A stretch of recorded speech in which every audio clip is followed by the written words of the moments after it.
welcome back, Awaken Intuitives, and welcome to any new Awaken Intuitives. Natalie here. My voice is almost back all the way. Mercury retrograde is part of that, but I do get this every few months or so. Anyway, so we are back to do a reading on higher self, messages from our higher selves. I felt the need to do this. I am happy to be here. Don't forget to like, comment, subscribe, and share. I do have some 963 hertz tuned into the higher vibrations music playing in the background that I do not own the rights to. I will read a little bit of information of what we're going to use during this reading. It's only going to be oracle.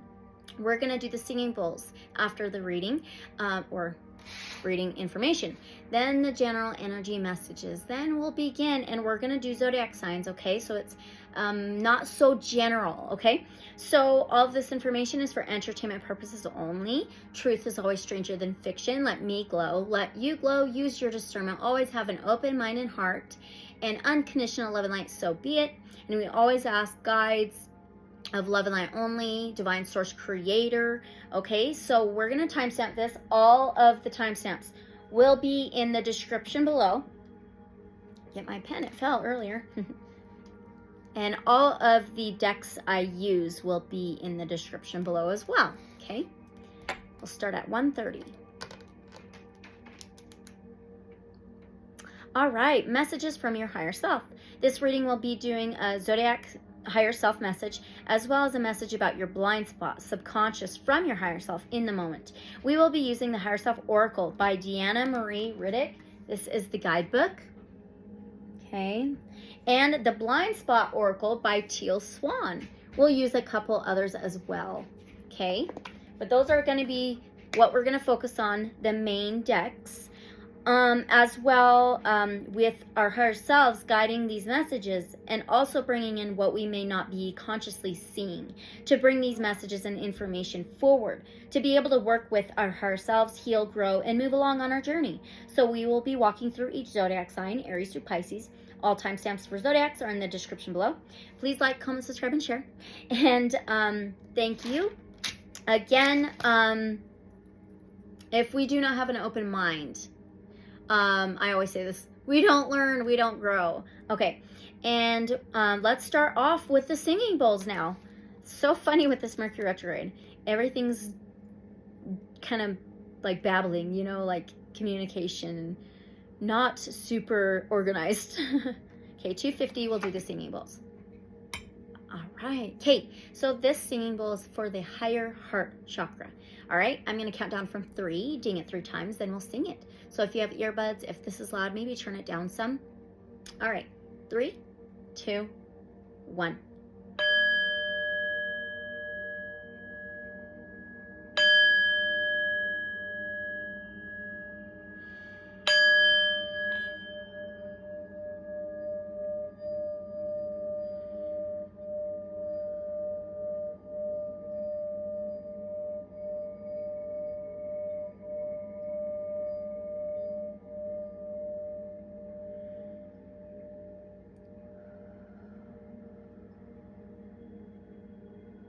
I felt a little bit of vibration around my heart chakra, a little bit higher, the higher heart chakra, around my shoulders and the back area.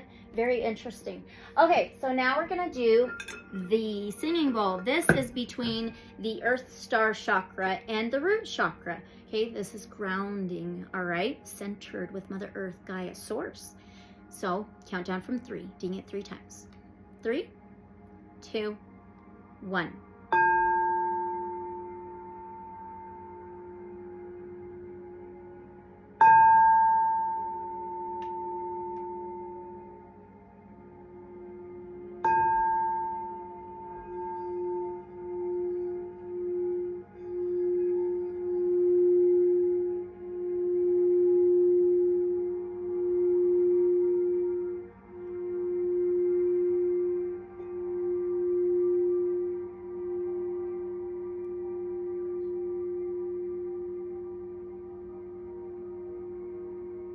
It just started raining.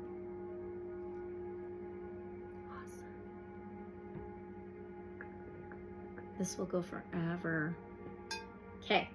All right. So now let's start with the general energetic messages for all of us, okay? We're going to do 5, 10. All right, so these are the Angel Wisdom cards. I will tell you every single deck, but they'll still be linked in the description below, okay? So we always ask Divine Source Creator, guides only of love and light. That can be angels, that can be ancestors, only of love and light, okay? So what general energetic message can we begin with the Angel Wisdom cards? Oh, we have 2. Creativity and Archangel Gabriel. Wow, Gabriel? Sorry. Okay, creativity. The angel suggests that you explore your creative potential now. This has been coming up so much lately, especially with this 5-5 portal and this lunar eclipse. Creativity is an energy for adventure and change. 5 is change. It was just 5:59 or something. Okay. It may herald a new idea, inspiration, a book, an artistic vision, or a new project. Let your imagination flow. If you do not know how to channel the force, you may feel restless or dispirited. So ask your angel to help you to direct your creative energy towards something worthwhile. The angel wisdom reminds you that you are a co-creator with the divine. Use your power with wisdom and joy. Affirmation: I enjoy my creative powers and use them for the highest good. Oh, beautiful. So there's that one. We'll set that back there. And then let's read this one. Archangel Gabriel. You are blessed to receive this Archangel card, and your guidance is to invoke Archangel Gabriel, who works on the white ray for grace and purification. It is time to release old memories, ingrained habits, and mental patterns which lower your vibrations. 5-5 portal, 5th dimension. We are rising higher, raising consciousness, and we are learning to let go of all the things that hold us back for our highest good. It is time to release. Oh, I read that. Maybe I need to say that again. It is time to release old memories, ingrained habits, and mental patterns which lower your vibrations. Archangel Gabriel will bring order and discipline into your life so that everything runs smoothly. You can also call on him to bring you clarity and joy. Joy again. You are reminded that you are a beautiful, light, and wise spirit, and not that only the material mantle disguises your true self. So envision yourself surrounded by pure white light. Let your pure spirit emerge and fly. Affirmation: I am pure and light. Beautiful. Okay, set that one back there. Now let's pull from the Awakened Dreamer Oracle. Knocking them is to cleanse out any energy left behind previously, if there is any. All right, from the Awakened Dreamer Oracle, any other confirmation, synchronicities, general energetic messages? Thank you. Ooh, the knower that knows. There's a knower within you who always knows what to do, where to go, and with whom to connect. The evidence of being attuned to this voice is that you are flooded with peace, ease, grace, and electric vitality. Amplify the voice of the knower by acting on its wisdom. We have the wisdom within our higher selves, right? Now, last one from the Shaman Wisdom cards. Okay, can we get one last general energetic message from the Shaman Wisdom cards, please? Number 37. Well, that adds up to a 10. 10 is cycles ending for new beginnings. 5-5 portal. 5-5 is a 10. It's to release old stuff, to begin anew, to end things that are going to hold us back, to go forward. Cedar is very protective. When it's smudging, it is so protective. Masculine, north, sun, fire. So we just had a solar eclipse and a lunar eclipse. But fire is Aries, Leo, Sagittarius energy. So let's read this out of the guidebook. 37, cedar. Okay. I am cedar. I am the sacred tree of the mountains and deserts. Burn my bark, needles, and wood, and offer my healing and purifying smoke, which cleanses and removes negativity, the lower vibrations. Protection is found within my shadow. I am abundance and prosperity on a material plane as money and wealth, and on a spiritual plane as enlightenment. Use my wood to make practical items as well as spiritual objects such as masks, which help you focus on the spirit and not on the person. I am guardian. I am longevity. Beautiful. Perfect. Absolutely perfect. Okay, now we're going to begin with Aries, and it's all going to be Oracle. So I felt the need to do this. I was told to do only Oracle, so I'm going to timestamp them. And let's begin. Higherself Oracle first. Again, all timestamps will be in the description below for Zodiac signs, okay?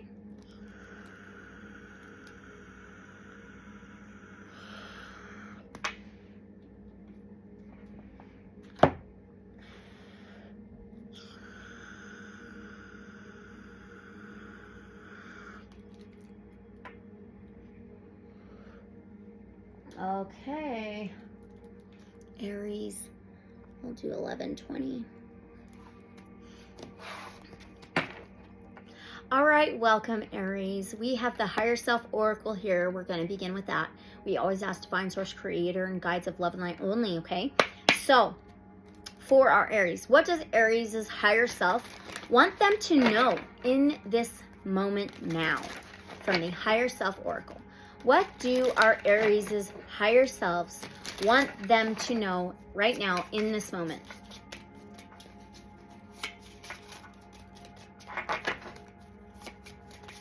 For our Aries, what do their higher selves want them to know right now? Fear. Wow. Wow, wow, wow. Let's read this out of the guidebook. Fear does hold us back, right? Okay. Oh, I just passed it. Okay. It says, there is no illusion greater than fear by Lao Tzu. Okay. There are two thought systems operating on the planet, the egos and the spirits. The ego's thought system is fear-based, and spirits is love-based. While spirit is the enduring true reality, fear has run rampant, constantly dominating the minds of the masses. Fear is false evidence appearing real, a telltale sign that your thinking has become a hostage of your ego, or the negative thought system is the powerful presence of fear. This card is a sign that fear is affecting some part of your life and needs to be addressed. Fear manifests in various forms throughout our emotional journey on this planet. It may emerge as worry, anger, doubt, or anxiety. If you are worried that a situation may not work out as you are hoping, take heart. The divine has it handled and is bringing the proper solution at the right time. Do not feed worry into the equation. Otherwise, you will attract more of what you emote. If anger has overcome you and you are struggling to release it, ask your higher self to help you let go and forgive the person, the action, or the circumstance. If you're afraid that your hopes and dreams cannot manifest, then this card comes to tell you to have faith in yourself and in the divine. What is meant for you is meant for you, and it will happen at the right time. If you're currently facing a problem and anxiety is interfering with your ability to find the solution or manage your mind, then call upon your higher self to help you let it go. Calm your mind and heart and trust that everything will work out as it's supposed to. Your higher self requests that you shift your mindset. Wow. To the realm of spirit, which is fearless, ever loving, and supportive. This card asks you to believe in yourself and remember that you have the power. Aries rules the Emperor card. Very powerful, willpower, persevering, in control. Okay? A leader as well of all that is within you to surmount any situation and come out on the other end a strong and wise person. To release your fear, you are being guided to 1. Pray. Or 2. Write down your fears on paper and burn them to symbolize releasing them to your higher power to be handled. I just told a loved one to do that. She does have Aries in her chart somewhere. Wow. We were talking about the mindset, right? Okay. So now from the blind spot oracle, I have to set these over here so I don't have to keep grabbing them. All right, do this. Okay, so now from the blind spot oracle for Aries, okay? Teal Swan. What information and knowledge does Aries' higher self have for them now? What information and knowledge does Aries' higher self have for them now? Number 54, very interesting. 54 is a 9. 54 may be significant. 9 may be significant to some of you. 9th house in astrology is faith. We were just talking about that. It's spirituality, higher learning, higher perspectives, higher understanding. And it looks like one of those music symbols or an and sign. Maybe that's significant to some of you. All right, let's read this out of the guidebook. It says the positive. Don't focus on the fear, focus on the positive. Okay, this is the knowledge and the information your higher self wants you to know, okay? If you have drawn the sigil, what you do not see is that you are preventing yourself from the awareness of and experiencing of positive things. You have decided that if you allow yourself to be aware of or express these positive things, it will lead to negative things. Your sigil has come to remind you that the truth is the opposite. Most people draw the sigil when they are preventing themselves from feeling things like happiness, joy, we got that in the general energy messages, hope, positive expectation, or excitement. It is easy to think that happiness is always a good thing, but the truth is the subconscious mind does not always agree. For some of us, happiness like a pot of gold at the end of the rainbow. It hovers in the future like an unreachable goal that we dream of, but that we don't think we can reach. Holy cow. Okay. How did we end up this way? Because we suffered so much in our lives that happiness began to feel false.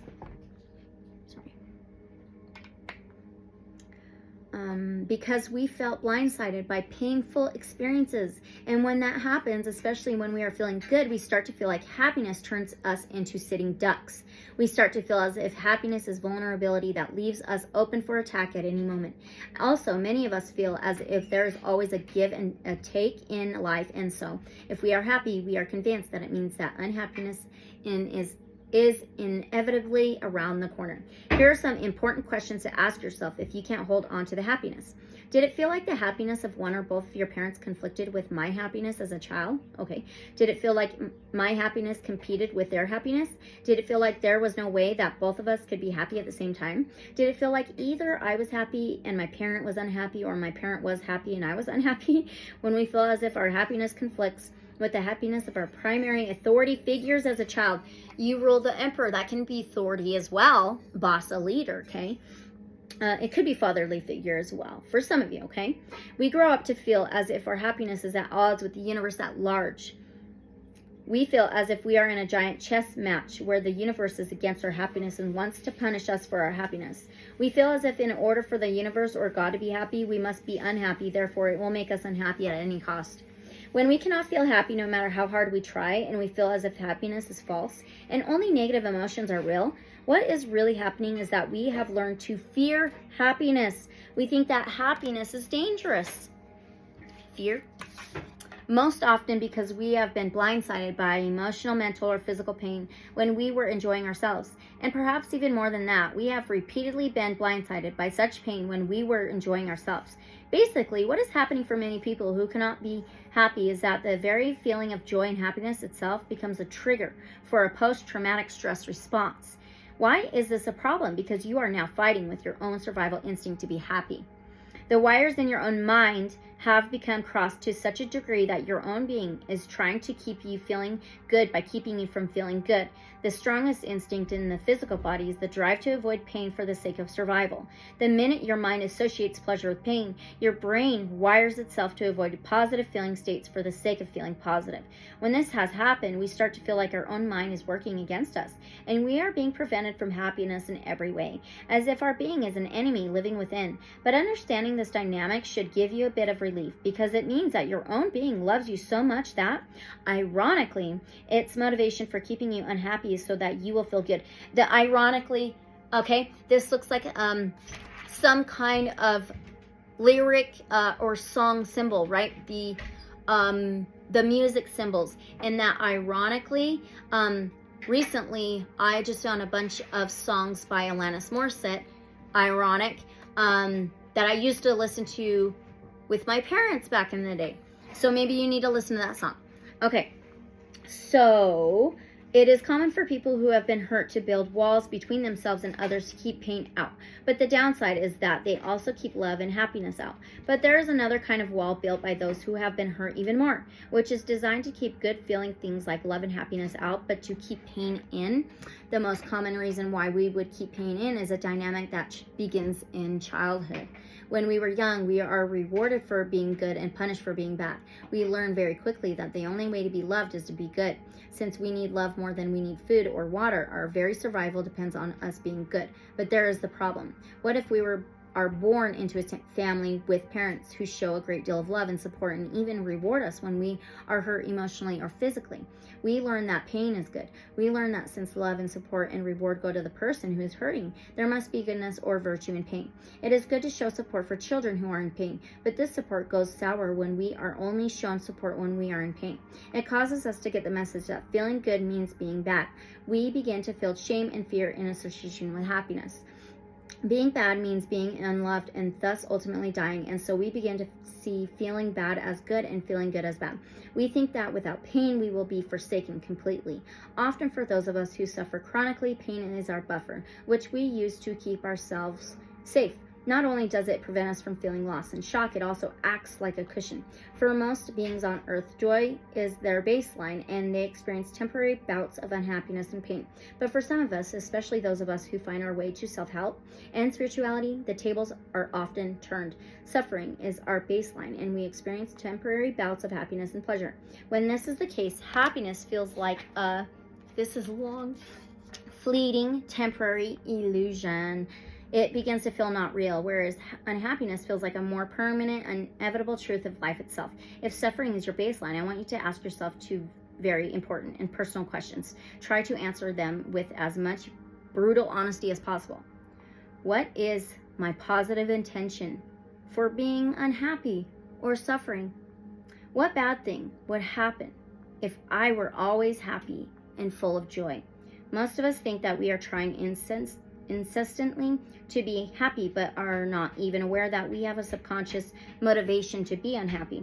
We are, in essence, engaging in a tug of war between our conscious mind that wants happiness and our subconscious mind that doesn't, because of what it thinks that happiness entails. Another potential, if you have drawn the sigil, is that you are suppressing a positive about yourself, such as a positive character trait or talent. We often assume that people only suppress, deny, reject, and disown bad things. This is not the case. Imagine a little girl who loves to sing.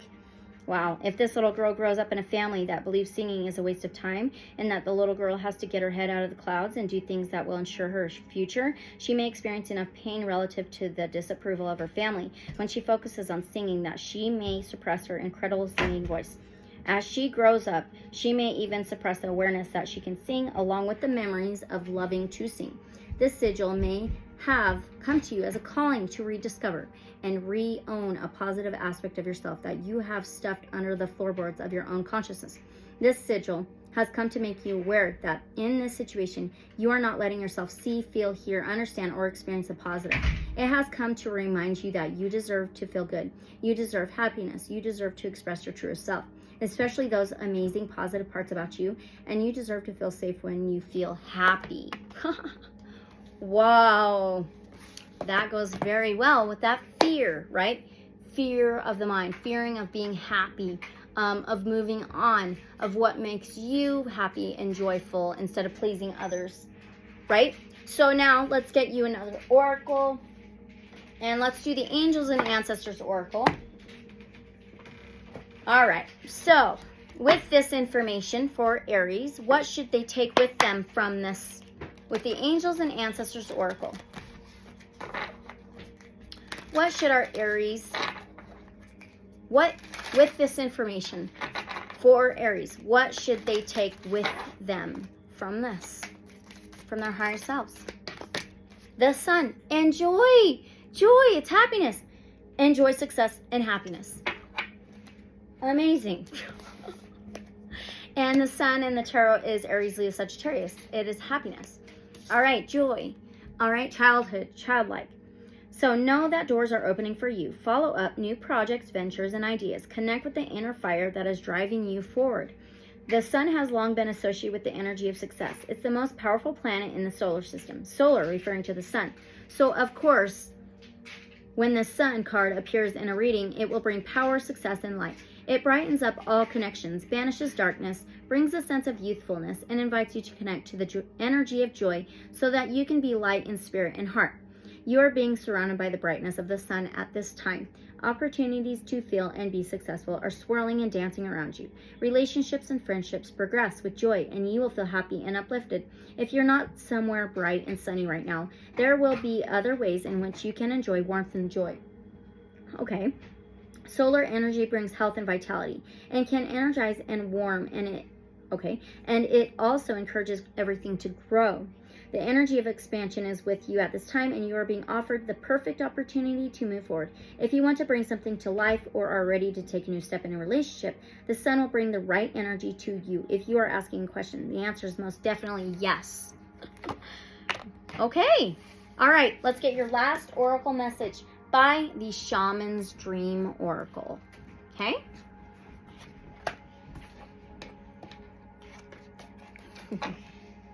All right, last oracle message by the Shaman's Dream Oracle. What is the last message our Aries can take with them? Yep, it tried to rain. Oh, okay. All right, so this is interesting. This talked about doors for you. Doors are opening for you for joy and happiness. We have a number 5. This is changing, okay? The closing door is being opened. Look at that. Okay, so it says closing door, completion. Look at the light on the other side, the sunshine, solar energy. This is all happiness, all joy. Okay, so those are your messages from your higher self. Amazing. Okay, and thank you for being here, Aries. The incense went out during your reading. Very interesting. All right, so always use your discernment. Take what resonates. Leave whatever may not resonate. Use your discernment. Don't forget to like, comment, subscribe, and share. And unconditional love and light, so be it. And if you want a free reading, my email is in the description below. Thank you so much, Aries. Bye. Okay. On to Taurus. I have to get another incense.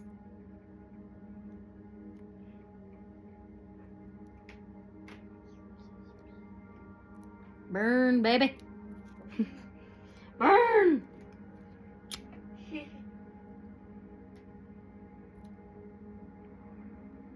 Okay.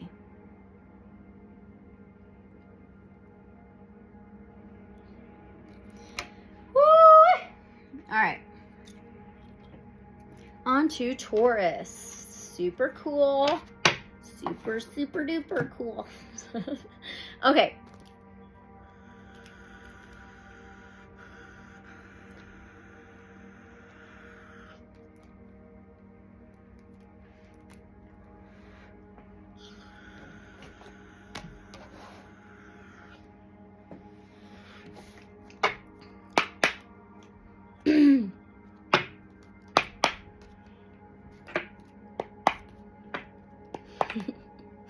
Welcome, Taurus. We have the Higherself Oracle here for you right now in this moment. We always ask divine source, creator, and guides of love and light only. Okay, so for our Tauruses, what do our Taurus's higher self want them to know in this moment now? What do our Taurus's higher selves want them to know in this moment now, please?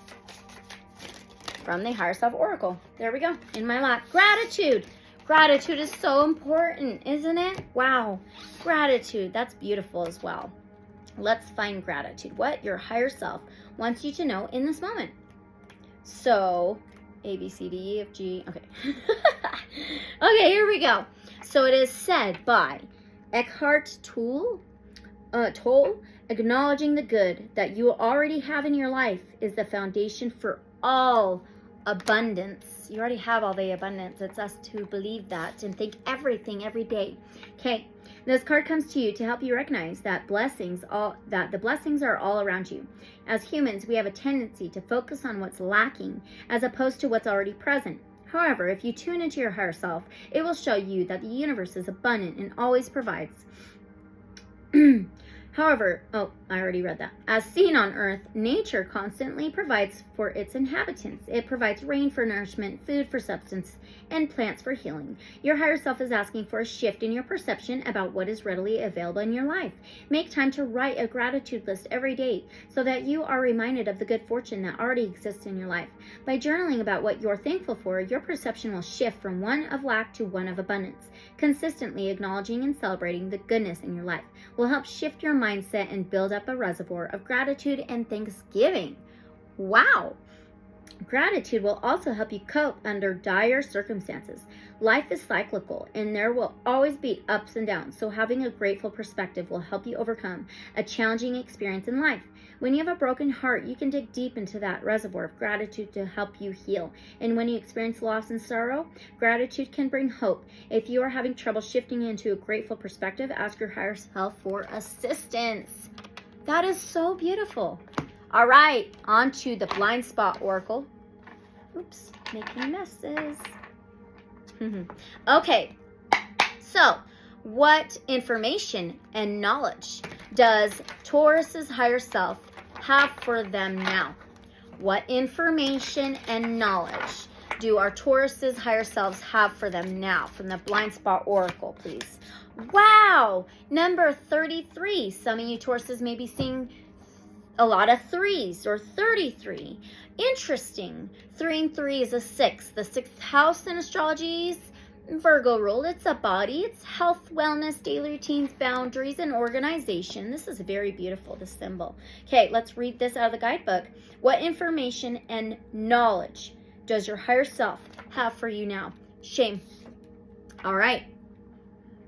If you have drawn the sigil, you are not seeing or admitting to your shame. You need to attend to your shame. Shame is one of the most misunderstood aspects of social behavior. The reason for this is that most people think that shame is solely a mental and emotional response to self-diminishing experiences, beliefs, and thoughts. The truth is, shame is much more primal than that, and it's more debilitating. To understand shame, imagine a sea anemone. If you poke a sea anemone with your finger, it will... Is that right? Sea anemone? It will immediately pinch itself closed. This reaction happens at an instinctual level. It happens without the sea anemone having to think about making it happen. It's an organic, biological, effective reaction. This visceral reaction is comparable to your fight or flight mechanism. You do not have to think about jumping out of the way of an oncoming car.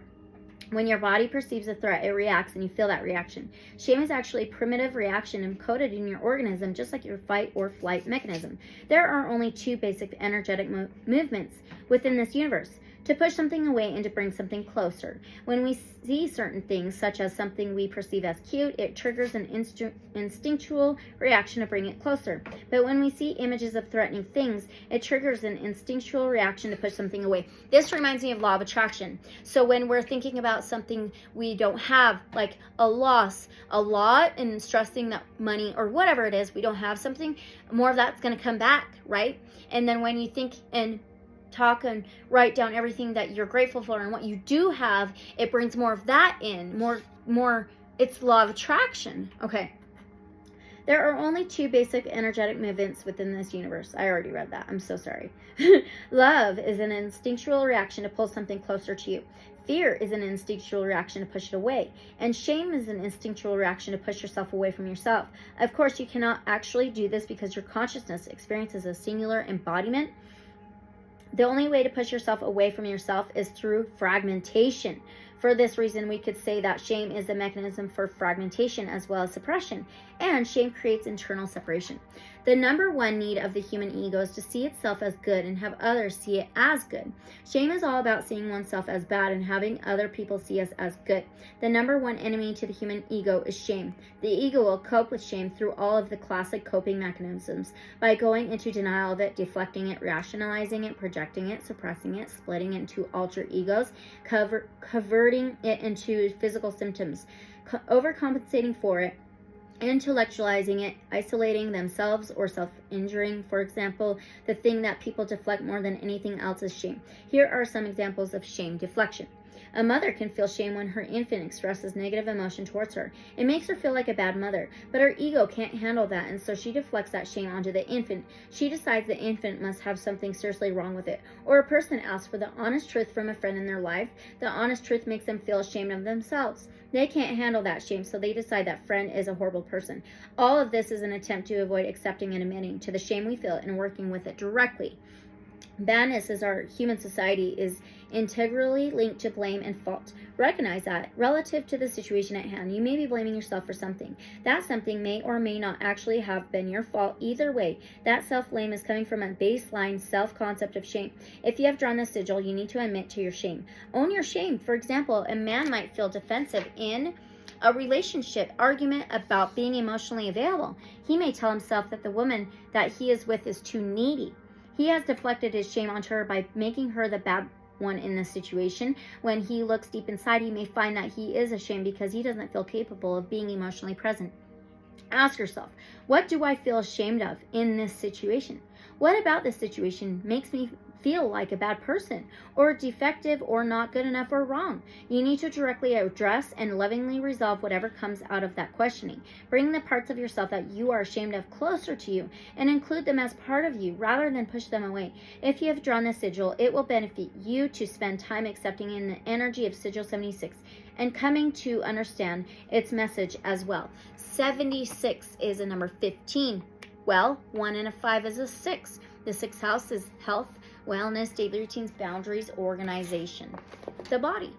Okay, let's get you another oracle message. Let's do the Untamed Elemental Oracle. Okay. So, with all of this information for our Tauruses, what should they take with them from this? From their higher selves? What should they take with them from this? Our Tauruses. From their higher selves. Butterfly! Ah! Butterfly! Transformation and changes emerging like a butterfly? What? Alright, let's find this in the guidebook. This is awesome. Let's see. Nope. Is it the first card in the nope. Okay, butterfly. They're not in order. That's okay though. Takes a minute. Wait a minute. What? Where's butterfly? B, that's fire. There we go.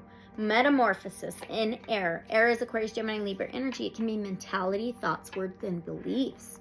Butterfly.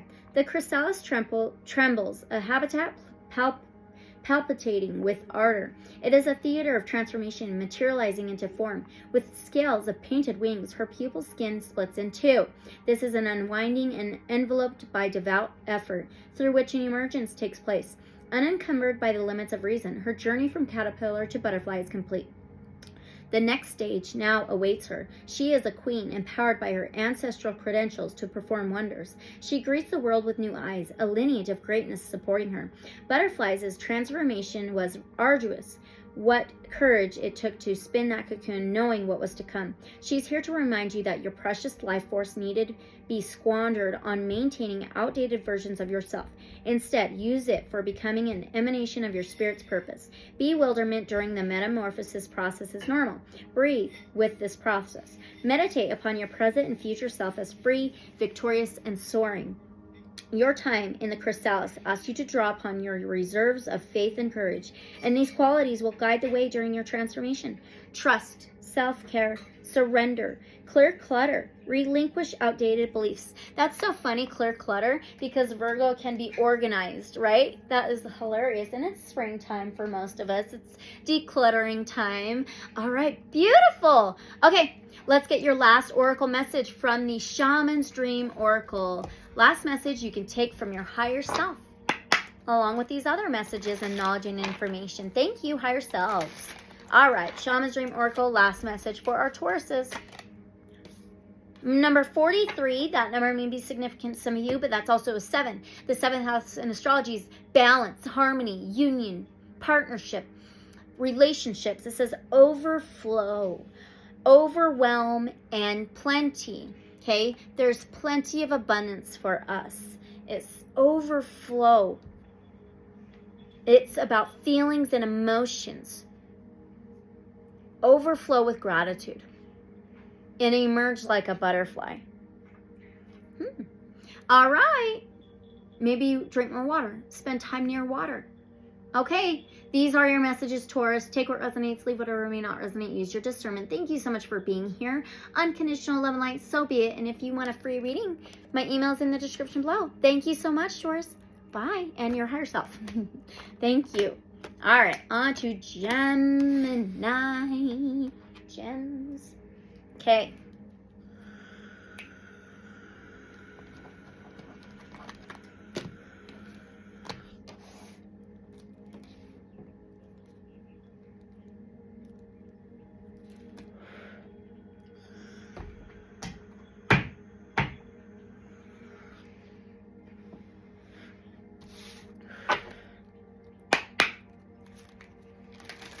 All right. Oh, almost there. Welcome, Geminis. We have the Higherself Oracle here for you. And we always ask Divine Source Creator and guides of love and light only. What do Gemini's higher self want them to know in this moment, right now? From the Higherself Oracle. What do our Gemini's higher selves want them to know right now? You got patience. And it is actually the, it's the box that came in, the tin can box that came in, that's the image. Patience. Very interesting. Let's find this in the guidebook. Okay, here we go. So this is said by Aristotle. Patience is bitter, but it is, I'm sorry, Mercury retrograde.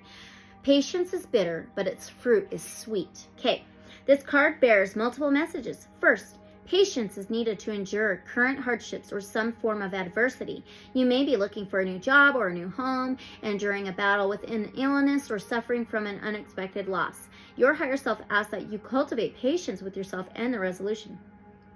Ask your higher self to help you reframe the circumstance in your mind as an opportunity to learn new skills, adapt, grow, or respond creatively. Oh, we got creativity in the general energy messages. Create. Further, you receive this card because patience requires self-control. By exercising restraint over your emotions and impulses during difficult situations, you can avoid undesirable actions that may interfere with potential beneficial outcomes. An additional message of this card relates to personal goals. In an attempt to realize your goals, you have been pushing hard by force, and nothing more can be done to receive the desired results at this time. At this moment, you are being asked to stop and relax and to be proud of the progress you've made so far. Remember to enjoy the journey as well as the destination. You are also being asked to heed the wisdom of divine timing. Everything in the universe operates according to a divine clock, whereby all events occur once each piece of the puzzle falls into place at the exact right time. If you try to rush and force something to happen, you may miss an opportunity that is best aligned with your desires. Trust that everything is happening as it should and at the right place, and that the situation will work out according to divine will. Amazing. All right, Gemini. Now, from the Blind Spot Oracle, what information and knowledge do our Gemini's higher self have for them now? What information and knowledge do our Gemini's higher self have for them now? What information and knowledge for our Geminis from their higher self? Almost. There it is. Fell in my lap. Number 20. Interesting. There's an arrow too. 20. It can be reduced. 20 in the tarot can be judgment. It can be surrendering to source, to the universe. It can be second chances, making a big decision, a judgment call. But the 20 can be reduced to a 2. The second house in astrology is anything earthly, on the earthly plane, anything tangible, material, financial. Let's read this for you in the guidebook. What information and knowledge does your higher self have for you now? Okay, Gemini. You don't know, but you think you know. Okay. If you have drawn the sigil, you think you know everything in a circumstance, but actually you do not know everything, and a critical piece of information is missing. Didn't that talk about pieces of the puzzle? Wow, I swear it did. Consider that this piece of information or awareness might be something no one sees yet, or it might be a piece of information being provided already by someone from the outside that is being rejected. In this situation, acting from what you know is acting is in ignorance. We got act in the general energy messages. This desire to be the one who knows is not in and of itself negative, but there's a shadow side to the quest for knowledge. The shadow side is that knowledge is often used by the ego as a security blanket. The ego uses knowledge to avoid things that it fears. In society, knowing more about something than somebody else boosts one's social status. We become significant to others when we know something more than they do. We become significant when we are the conduit through which they can get their knowledge fix. It is easy then to see how the ego could use knowledge to avoid insignificance, personal insecurity, and worthlessness. Knowledge also helps us to avoid future calamity. If we know the winter is coming, we can stock up on food and survive the winter. If we do not know it is coming and do not stock up on food, we may die. If we are a person who worries about the future and, most of all, who does not trust ourselves to create a reality that feels good to us, knowledge becomes a tool for self-protection. It is the warrior's best friend. Warriors, okay? Knowledge is often used by the ego to keep itself away from the rocky seas of uncertainty because cognitive closure makes us feel safe. The ego is obsessed with the quest for truth and knowledge because it is convinced that knowledge and truth will keep unwanted things from happening to it. But the unknown holds a glaring truth, like a clam holds a pearl, and that truth is that the state of learning is a higher state than knowing. Wow. The open state of inquisition and questioning is a state that's open to all possibilities. The closed state of knowing shuts the door to further learning. In a way, knowing is endedness. You can't know everything about everything, and it is very dangerous to act as if you know when you do not know. It is extremely dangerous to act thinking that you know when the fact that you didn't know something resulted in a whole slew of avoidable suffering. People who draw the sigil are often not listening to others or asking questions. They come up with reasons why other people's ideas don't work, devaluing others' ideas or credibility. They refuse to explore other options while defending their own opinion regardless of it being an erroneous one, and ask leading questions to prove their point. They make assumptions and are not open to any other points because they have already made up their mind. If you have drawn the sigil, you are in a state of closed-mindedness. Even if you are a better informed person who is finding it extremely difficult to think about problems from the perspective of lesser informed people, doing so is critical in this situation. You are not aware of a vital piece of information, but you are telling yourself and acting as though you know it all. We tend to act as though we know when we do not know in relationships. For this reason, I'm going to tell you that to really love someone in a way in which they will feel loved and to create actual resolve is an interpersonal conflict. You must understand this issue. I'm going to go even further with this and say that you should stop trying to love them and start trying to understand them instead. When we do not understand another person, we do all the wrong things, thinking that they are the right things to do. When you understand something, you know that think on a mental, emotional, and physical level. It is no longer a guessing game. If you have drawn the sigil, you need to be brave enough to face what you are trying to avoid by knowing. Open your mind. Operate with the intention of understanding everything. Let curiosity be your mental set point, knowing that a critical piece of understanding which you do not have right now will come to you at any time and from anywhere, even potentially in the most unlikely of sources. That is so interesting. This by Teal Swan, this blind spot oracle can be powerful and it can be a little bit brutal. All right, let's get you a general or another oracle message. Let's do the Starcodes Astro Oracle. All right. So, with all of this information for our Geminis, what should they take with them from this, from their higher self? What should they take with them from all this, from their higher self? Whoa. Ooh, we got Taurus. That's a number 20. Remember, reduced to 2. The second house is ruled by Taurus. This is a number 2. Something about your earthly world, your material world, maybe even finances. Taurus can be very strong-willed, bullheaded. It says cultivate. Very earthy. Okay, let's read this the guidebook. What can you take with you from your higher self in all this information? You may be seeing a lot of 2s as well, Gemini. Taurus asks you to hold still, dig in, grow roots, and strengthen over time. Manifest in a practical way, signified by a bowl standing in its field. Taurus rules the neck and voice. Its purpose is to bring life into matter through growing wildflowers and crops, through our muscular strength and the essential potential of our bodies, and through the solidness of our material resources. The sun shines here, April 21st to May 20th. Action. Work with the metaphor of gardening. Yeah, we are in Taurus season right now. Plow the ground, plant the seeds, nurture the crops with water and fertilizer, and protect those crops from predation.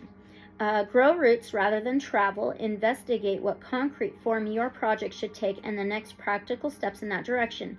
Appreciate the senses. Notice what you see, smell, hear, feel, and taste. Use the senses to be in the present moment and let time flow by. Cuddle and feed. In a relationship, listen to both the signals of body chemistry and the practicalities of your life to give it a fertile field. Cultivate your garden. Like a slowly growing flower basking in the sun, find contentment in this moment. Explore the roots of the situation. Ask what it feeds this idea or what feeds your soul. If you're feeling pushed about, sit, hold still, grow roots, and let the storm pass over. Don't hurry. Play the long game as you plant and tend your crops. Challenge. Taurus X's can lead you to mistake stubbornness for strength or look for spiritual and emotional answers in the material world.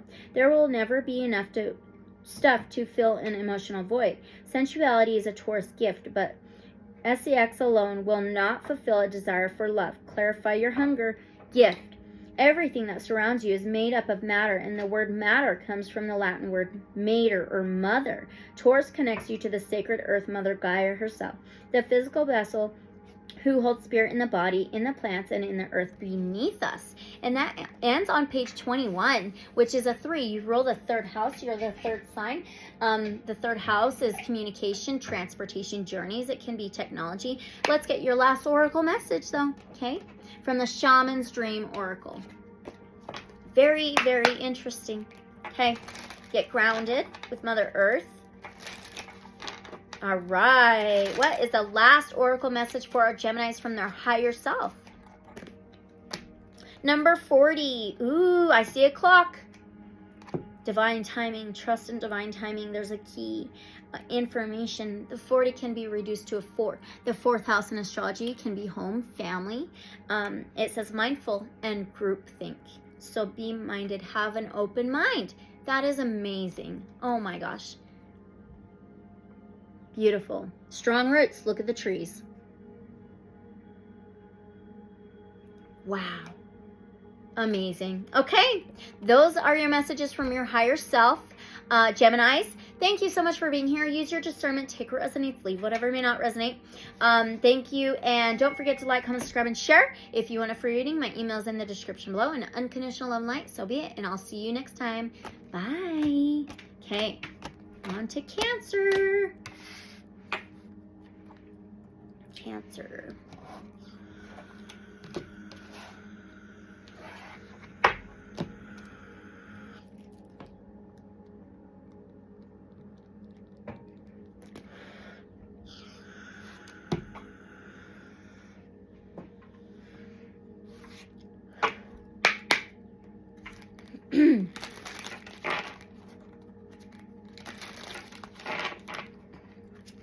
Welcome, Cancers. We have the Higher Self Oracle here for you. We're going to begin with this. We always ask Divine Source Creator and guides of love and light only. What do our Cancers' higher self want them to know in this moment now? What do our Cancers' higher self want them to know right now in this moment? Whoa, what do Cancer's higher self want them to know right now in this moment? One, please. Oh, thank you. Went the other way. Oh, anger. Wow, wow, wow, wow. Okay, I actually seen this card earlier. It's like fire energy, Aries, Leo, Sagittarius, but let's read anger, okay? All right, this is said by Buddha. Holding onto anger is like drinking poison and expecting the other person to die. So now, anger is defined as strong displeasure, fury, and deep hostility towards someone or something. Right now, someone may have betrayed you in some way or broken your trust, crossed a boundary, or mistreated you. You may be overwhelmed by an intense anger that is beginning to consume you. At this stage, you may be responding in a way that will not only hurt someone else but hurt you. While your anger may be completely justified, it must be processed in a responsible way. If you feel the need to lash out towards someone or respond harmfully, then it's time to pause and take a breath. At this moment, it is necessary to expel that pent-up intense anger from the body. To do so, you can scream in your car, outside, or into a pillow, or release that energy in a way that is harmless.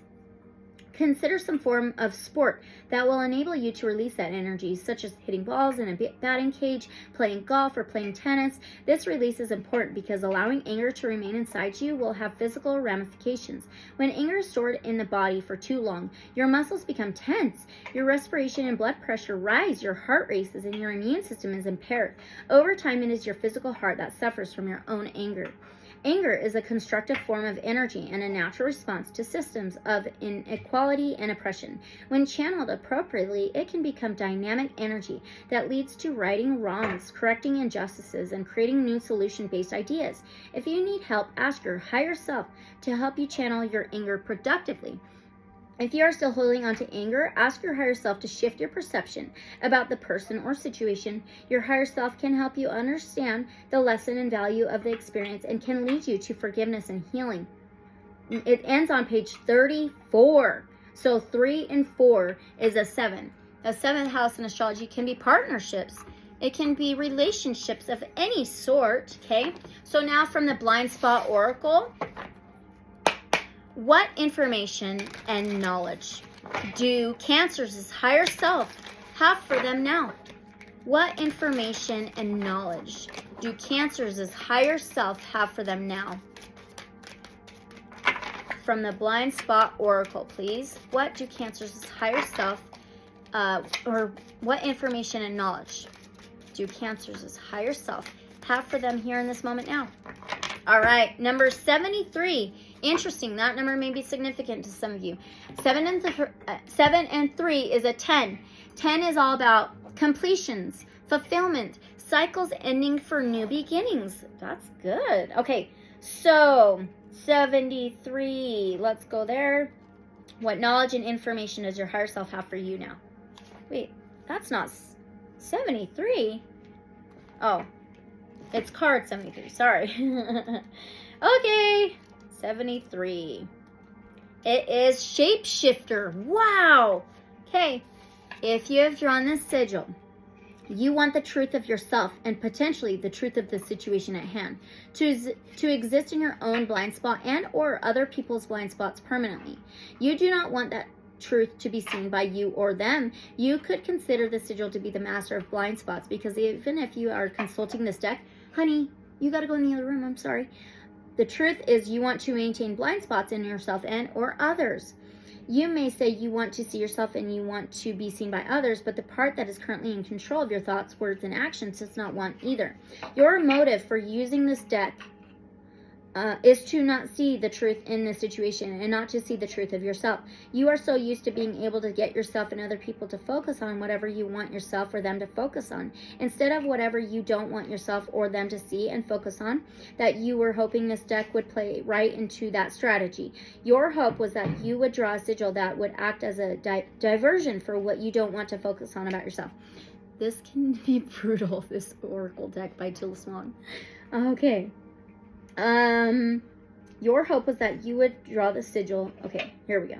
Or that you would draw the sigil that would get people to focus on their blind spots instead of yours. You feel it is in your best interest to have others focusing on their shortcomings, blind spots, ignorance, and problems instead on yours.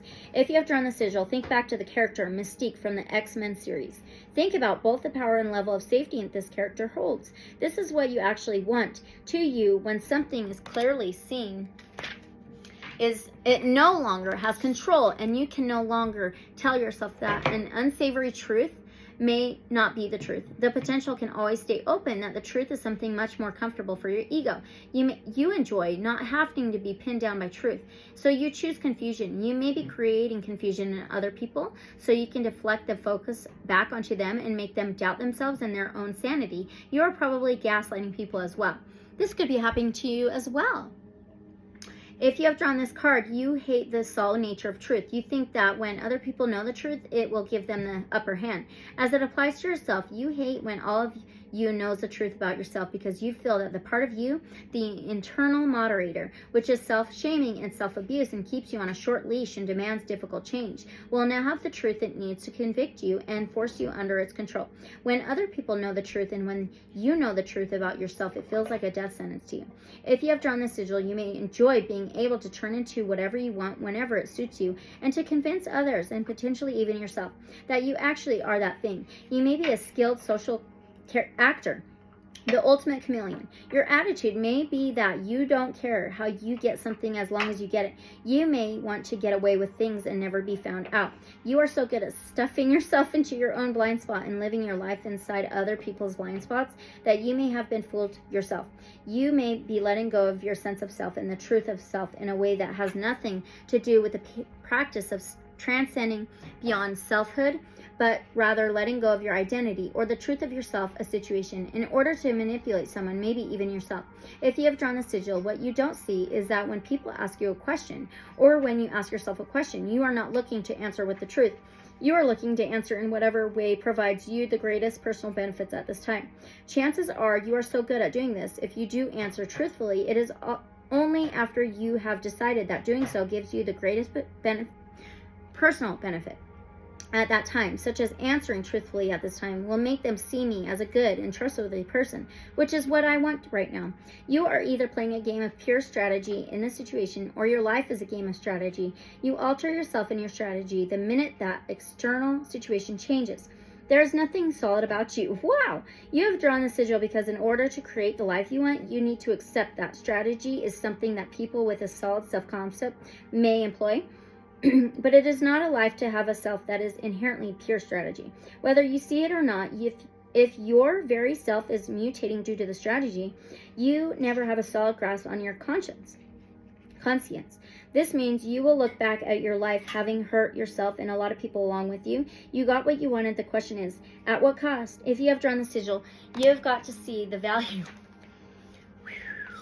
of truth and the value of solidity and the value of a defined self. What don't you want to see about yourself? What don't you want others to see about you? Why are you so terrified of the truth? What truth are you so terrified of? What are you the most afraid of being true about you? What are you the most afraid of others seeing as the truth about you? Whoa. Wow. Okay, let's get you another oracle deck. An oracle message. Let's do the Starseed Oracle. Oh my gosh, oh my gosh. Wild. All right. Now, with this information, no, you have to go in the other room, honey. It's just too loud, I'm sorry. Thank you.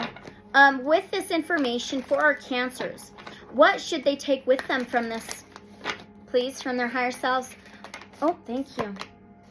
The courageous peony, multifaceted, unique nature, and let yourself be seen. Holy cow. All right, let's find this in the guidebook. Here we go. On page 50, reduce it to a 5. 5 is changes and transformations. So flowers don't open and close according to who walks by. They embrace all of what they are and show it to the world around them. The peony doesn't try to compete with the cherry blossom, and the cherry blossom doesn't try to compete with the tulip. They own what they are and trust the timing of their true nature. You're being called to do the same. Holy cow. It's time to open yourself up to being seen. Time to share your incredible, multifaceted, true nature with the world around you, to uncover and reveal your soul's greatest gifts without wavering, to own your uniqueness without apology. There's a flower on this planet that holds the same qualities that your soul is readying itself to express. Let it inform you. You may have been taught that it's safer to keep your light hidden and your voice small, to hide behind the bushes instead of growing tall. The courageous peony is here to remind you that it's safe to embody all of who you truly are. It's safe to share your voice and let yourself be seen. At first, it may feel uncomfortable and you may be afraid of what others think, but with each passing day, it does become easier. Little by little, you realize that it draws in those who are meant for you, and experiences you've been longing for arrive at your feet. Starseed Soul Inquiry. How are you being called to allow yourself to be more visible and seen in the world? Wow. Wow. I mean, holy cow. That is insane. All right. So last oracle message from the Shaman's Dream Oracle. All right. Okay, Shaman's Dream Oracle for our Cancers. Last oracle message that they need to know from their higher selves, please. What last oracle message do our Cancers' higher selves have for them? Woo! All right, we got number 62. Very interesting. That number may be significant to some of you, but it's also an 8. 8th house in astrology is death, rebirth, changes, transformations, endings, and new beginnings. It says will-o'-the-wisp. Treasures hidden in the shadows. Wow. Amazing. You can even show your shadow side. All right, these are your messages, Cancer. Take what resonates, though. Leave whatever may not resonate. Use your discernment. Oh my gosh, this has been crazy. Amazing. All right, don't forget to like, comment, subscribe, and share. If you want a free reading, my email is in the description below. And always unconditional love and light. So be it. And I'll see you in the next reading or video. Bye, Cancer. Wow. Wild. Wild. Yeah? Yeah. Yeah, that's fine. Thank you. All right, let's go on to Leo.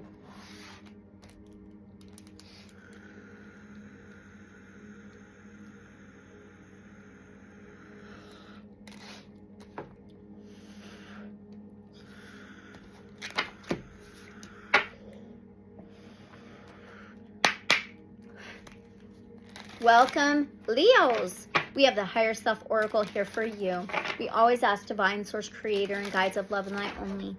So what do our Leos' higher self, what do our Leos' higher self want them to know in this moment now? What do Leo's higher self want them to know right now in this moment? Wow. It says failure. Wow. Let's find this in the guidebook. Failure. Let's see. Right about here. Okay, this is said by Albert Einstein. Failure and deprivation are the best educators and purifiers. Okay, this card comes to you today because you are either currently enmeshed in a situation where you are afraid of failing, or you've experienced delays or impediments to success. The modern world tends to commend success rather than highlight the complex journey and individual experiences en route to achievement. This journey often includes sacrifice, failure, disappointment, persistence, hard work, dedication, and discipline. Why does failure occur? Failure provides a deeper understanding of life. This experience offers an opportunity to reflect on our actions and beliefs and brings an acute awareness of our thought process. We gain knowledge of what does not work, which will lead us to what will work. Your higher self requests that you shift your perspective about failure. Failure does not indicate that someone lacks talent or capability. Rather, it demonstrates one's courage and bravery to try. Failure also helps develop resilience, which teaches us how to recover quickly from mistakes. Failure, obstacles, and misfortunes are an expected part of the journey to success, and persevering and overcoming these will help grow and strengthen your spiritual fortitude. Leo, fortitude? That's strength. You rule the strength card in the tarot. That's courage, passion, strength. Fortitude. Remember that failure is but a temporary lesson on the pathway to success. You are being encouraged to try again and keep going. Woo! Yes! Okay. Now from the Blind Spot Oracle. All right. Okay, what information and knowledge do Leo's higher self have for them now? What information and knowledge do Leo's higher self have for them now? From the Blind Spot Oracle, please. What information and knowledge? All right, we have a number 34. That number may be significant to some of you, but 3 and 4 is a 7. The 7th house in astrology is balance, unity, harmony, partnerships, relationships. Okay, let's find this in the guidebook. The knowledge and information your higher self has for you in this moment. Running away from emotion. Wow. Okay. If you have drawn the sigil, you are currently running away from emotion. What do you not see is that an important personal truth is underneath the emotion you are trying to run away from. Chances are that, as a child, you were not allowed to have certain emotions or to see them as valid.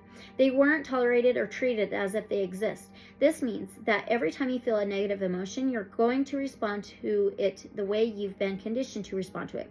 You are going to deny, reject, and disown it. You are going to try to deny it away and shut it up because you believe it shouldn't exist. You are also going to do the same thing to other people's emotions because when other people feel certain emotions, it causes you to feel emotions.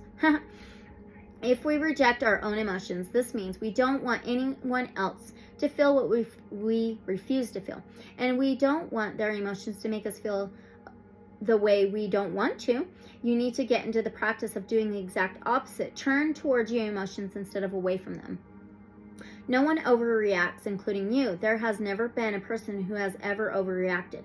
People react exactly in accordance with the reality that they alone perceive, and our perspective and realities are not the same. For example, there's a perception that a person who is dramatic or is a drama queen is either overreacting or is acting for the sake of attention, much like a performer on stage. If this is the case and they are overacting for the sake of attention, they are in a state of extreme conflict because deep down, they feel desperate for attention, unseen, unheard, and unloved. Deep down, they distrust and dislike themselves and have no inner peace, and so they are screaming for other people to save them from themselves. So the question must be asked, are they really overreacting if they are playing out their desperation to be saved from themselves and to be seen and heard? When it applies to the human emotional experience, there is no such thing as drama. Your emotions are the perfect reflection of a perspective that you hold, regardless of whether or not that perspective is a reflection of truth. There is always a very real reason why you feel those emotions. Emotion functions like a compass, pointing you through life. If your compass were not messed with, you would not fall out of touch with your own North Star, your guiding light. You would not see your emotions as wrong, and therefore you would see every emotion as valid and happening for an important reason. You would listen carefully to the personal truth being conveyed in every emotion, and you would therefore follow what feels good with awareness, the same way you would follow compass due north. You would know that if you felt bad, it means that you are heading in the wrong direction for you personally, with your thoughts and words and actions. You cannot run away from emotion without ignoring your compass. If you have drawn the sigil, learn to feel your emotion. Choose with your free will to be present with the emotion you feel. Every emotion is valid. Sit with each emotion and listen to the personal truth it is trying to convey to you. What makes an emotion unbearable is resisting it. If you do that, you intensify the emotion beyond what you can tolerate. You need to acknowledge and learn to express the truth underneath these emotions, or else you will continue to feel toxic or even failure. That is interesting. Very, very interesting. All right, let's get you another oracle message. Let's do the Earth Warriors Oracle for you, Leos. Okay. So with all this information for our Leos, what should they take with them from this, from their higher selves? What should our Leos take with them from this, from their higher selves? Our Leos, please. 44. Interesting. That number may be significant to some of you, but it's also an 8. The 8th house in astrology is death, rebirth, changes, transformation, endings, and new beginnings. This says, White Buffalo Woman, hopeful heart, see her sign. Okay.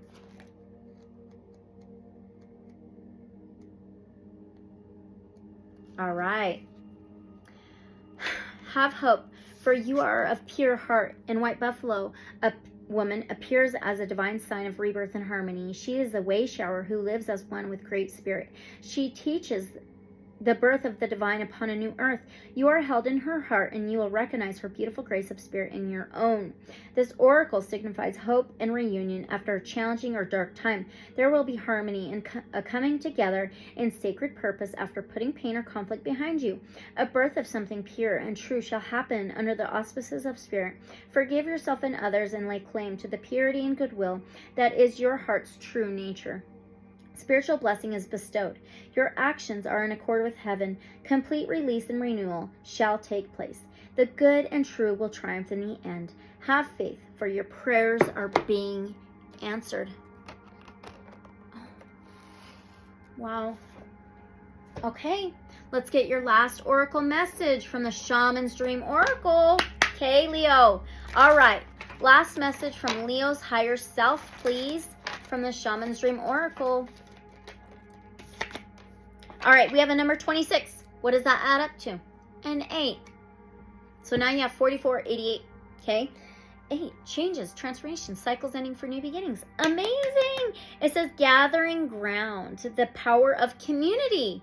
Work together with your guides of love and light, divine universe creator, your loved ones. Amazing, all right. Those who support you. Well, these are your messages, Leo, from your higher self. Take what resonates, leave whatever may not resonate, use your discernment. Thank you so much for being here. Don't forget to like, comment, subscribe, and share. If you want a free reading, my email is in the description below. And always, unconditional love and light, so be it. And I'll see you in the next reading or video. Bye, Leo.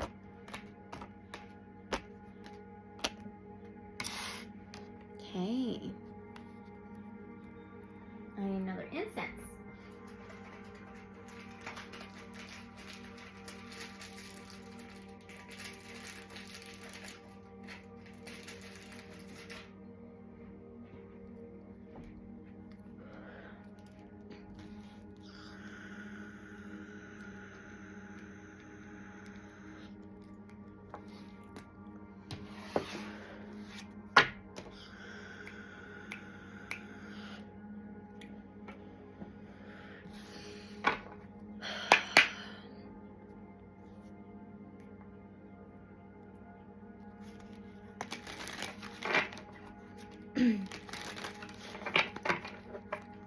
Okay, Virgos, welcome. We have the Higherself Oracle here. We're going to begin with, we always ask, Divine Source Creator and Guides of Love and Light only. So, what do our Virgos' higher self want them to know in this moment now? What do our Virgos' higher self want them to know right now in this moment? Whoa. Happiness? Wow. Ah. Wow. Find what makes you happy. Do what makes you happy. Happiness. This is said by Denise Wheatley. Happiness is a spiritual experience of living every minute with love, grace, and gratitude. In modern society, we define happiness according to our social status, our material possessions, our physicality, and our momentary achievements. However, many people can attest that these criteria are temporary moments of happiness. True happiness comes from having a sense of purpose, through self-acceptance, self-love, cultivating understanding and helping your fellow man, having positive relationships, and forgiveness of self and others. This card asks you to be honest with yourself. Are you giving into society's interpretation about what should make you happy? Are you chasing after highly valued material possessions for self-validation? Are you hyper-focused on cultivating an image that will appease the masses but harm your health and defile your soul? Are you surrounded by friends whose financial and social status will boost your own but who will not be around to support you when you're down and out? If you have been unhappy lately, this card requests that you look inward to honestly assess and redefine your personal framework for happiness. Make a list of truly joyful episodes in your life to pinpoint what fills your heart and then do more of that. Ask your higher self to help you let go of beliefs that no longer serve you and prevent you from living from the heart. This is a reminder to stop viewing society's definition of happiness as your own. Happiness derives from honesty, not from deceit. Wow. Wow. All right, now from the Blind Spot Oracle. Okay. What information and knowledge do Virgo's higher self have for them now? What information and knowledge do Virgo's higher self have for them now? From the Blind Spot Oracle, please. Ooh. Number 78. So that's a 17. The 17th major arcana in the tarot would be the Star card. That's like healing, vulnerability with divine source creator, the universe, channeling, wish fulfillment. It looks like a clock on this card. Oh, is this the last? Oh wait, that's the wrong deck. That's the wrong one. I think this is the last one. Yeah. Wow. It is. It's the very last card in this 78 cards. 78. Okay. Anyway, so the 17 is 1 and 7 is an 8. The 8th house is changes, transformations, deaths, rebirths. Okay. Self-preservation disguised as self-sabotage. If you have drawn the sigil, you or someone in the situation is actively engaged in self-sabotage, but you and potentially they are unaware that the part of you or them that is doing the sabotaging is convinced it is preserving you or them. Unless you fully understand the perspectives and motives of this part that is doing the sabotaging with understanding and compassion, you will stay stuck relative to this situation. Here are some examples of self-sabotage, which we will develop in a moment. Procrastination, holding onto addictions, doing things that push someone away while professing that we want a relationship to work. Self-sabotage is essentially thoughts, words, and actions, behaviors that are self-defeating. They work against you when it comes to attaining something that you want. Consciousness can and does split itself. This means that even though we call ourselves by one name and therefore identify ourselves as being one unified thing, the reality is that we are more of an amalgamation of fragmented parts or selves. We are more like a mosaic or a stained glass window.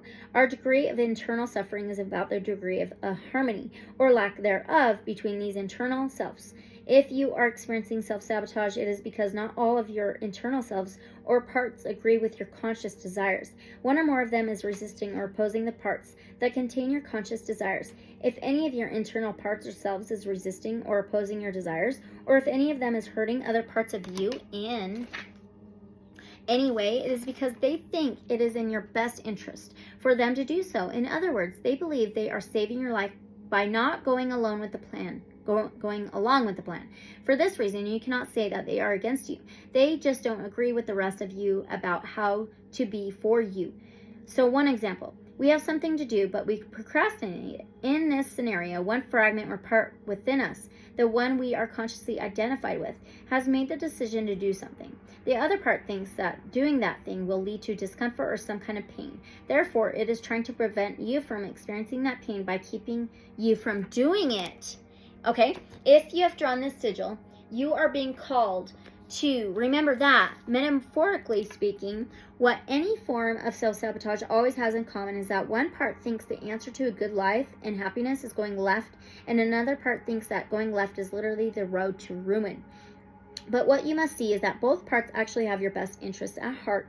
You have to understand that no part within a person is actually against them. In order to create any improvement, you need to approach the issue at hand with this understanding in order to create alignment between these opposed parts. Wow. Okay, let's get you another oracle message.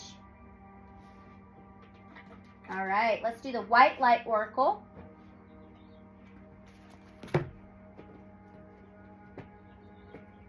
Yeah, definitely. Okay. All right, so with this information for our Virgos, what should they take with them from this and their higher selves? From their higher selves. What should our Virgos take with them from this, from their higher selves? From the white light oracle, please. Number 35. Oh my goodness. 3 and 5 is an 8. Total transformations, total changes, total deaths and rebirths. That means cycles ending just for new beginnings. Pearl of sorrow. Maybe pearls are significant to some of you Virgos.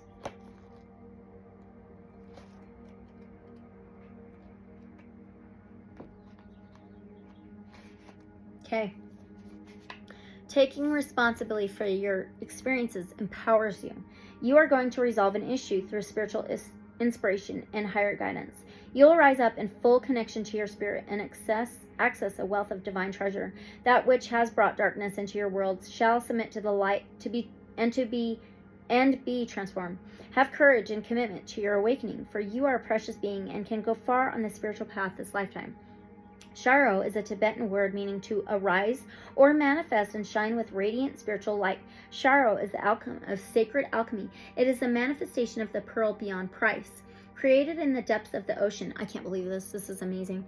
Hidden away in a clamshell away from prying eyes, this pearl symbolizes a beautiful blessing of unexpected grace. It began when an irritant caused the formation of a luminescent coating. The healing response to that initial intrusion resulted in an organic creation of inestimable beauty and value and uniqueness. So this pearl can be a sacred catalyst to arise spiritually, manifesting one's own priceless soul pearl. We are required to respond to an initially unwanted situation in such a way that our soul light and power is increased as a result. This soul alchemy evokes the inner pearl of radiant being. Such spiritual wisdom cannot be bought or sold, controlled, nor exploited. It is perfect, nourishing grace, always free and always radiant with light. It is the inspirational triumph of creativity and healing. Wow. The inner work of self-transformation. We take that which appears negative and utilize it to increase our goodness. However, we need to take care not to attribute the negativities to divine will that are actually caused by humans. Human beings have free will. Without it, there could be no growth, only a following of rules, for the soul life is something like a multidimensional art class. It is allowed to create with absolute freedom, with the understanding that it will be responsible for its creations. That opens the path for truly beautiful and blessed offerings to the collective. It also opens the path to expressions of free will that create suffering. Whether our choices create liberation or enslavement to pain and the responsibility of human beings, this body has been given to us that we may learn and grow spiritually. Wow. We are all in that process, varying in our capacities and awareness, but ultimately progressing together. If some members of our human family are in such pain, they can only create further pain. That is their choice. As a group, we work to heal the causes of that pain to free them and the rest of us from such a tragic use of free will. When rare and precious members of our family develop such luminous awareness that exuding light, they call us into greater peace and happiness. What? Oh my gosh. Then those of us who are able to receive and share what they offer to do so for the benefit of all. From a deeply pained place of confusion, some souls cry out in anger toward the divine, wondering why there is a disease and suffering and cruelty on this planet. We need to understand that the difference between taking an ego-created situation and working with it so that it can become divine and believing the ego-created situation was divine to begin with. Spirit does not wish you or any creature to become sick or to suffer. In its infinite resourcefulness and love, with full respect for your free will, which enables you to grow according to your own pace and purpose, Spirit will provide path after path of healing resolution. It is up to us when or if we answer that call. This oracle has emerged in your reading because you have the capacity to become a light bearer. Safeguard your energy, yet trust that the light within is strong enough to see through any struggle and eventually transform it into a precious pearl of sacred empowerment. You have the wisdom in your divinely alchemical heart. You shall rise again. You shall arise with dignity.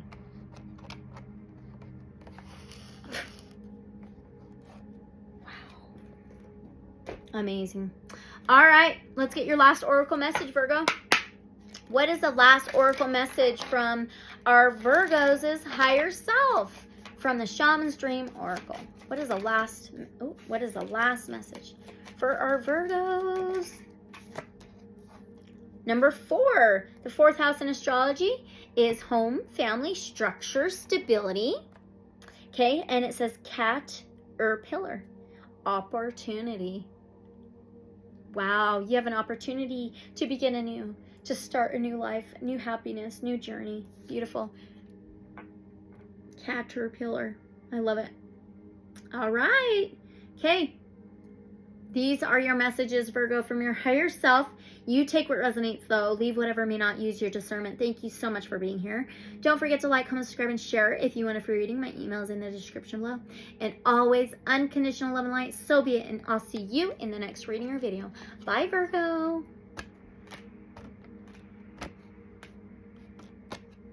Okay.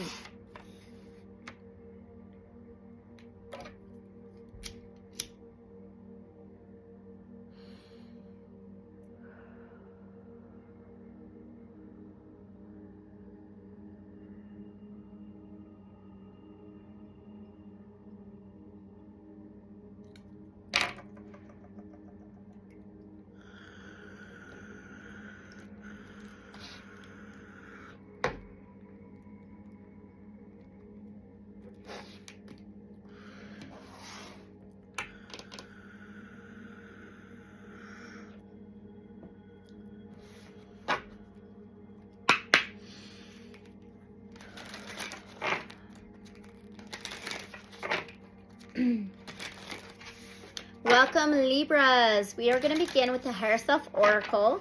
Thank you so much for being here. We always ask Divine Source Creator and Guides of love and light only. What do Libra's higher self want them to know in this moment now?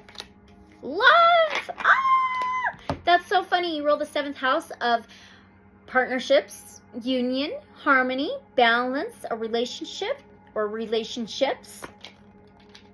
Wow. Okay, it is said by Rainer Maria Rilke.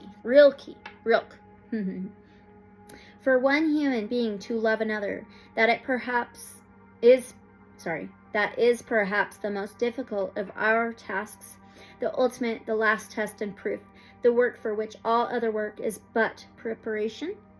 Okay, by bolding this card, your higher self is asking you to look at the love in your life. If you are in a relationship, acknowledge the lessons learned and growth experienced as a result of the partnership. You may want to consider finding ways to strengthen that relationship which will benefit each person. This could be in the form of finding activities to do together, making time to listen to one another, and perhaps, if needed, attending counseling. Finding balance in the relationship is also important. Remember that there must be equal parts of give and take. Additionally, if you've been questioning if this is the right relationship for you, then you are being asked to love yourself by being honest in this moment and assessing the situation. Ask your higher self, which is already filled with compassion and truth, to guide your mind and heart in this matter. If you're single, then this card signals that new love is on the horizon. A new partner will soon be entering your life. Remember that all relationships in life come to teach us how to give and receive love. This card may also refer to the love of your family. A parent's love is eternal, regardless of the mistakes made and words exchanged over the years. Although the past cannot be altered, you can learn to accept what was and the lessons brought with it. Last, you are being reminded that you are the living embodiment of love on earth. And like you, love is everywhere. If you're feeling lonely and unloved, call upon your higher self to help you through this moment by showering you with divine love. To feel self-love, perform the higher self heart ritual now. Wow! I did the higher heart chakra singing bowl earlier. Okay, it says, sit with eyes closed, undisturbed. Place a hand over your heart.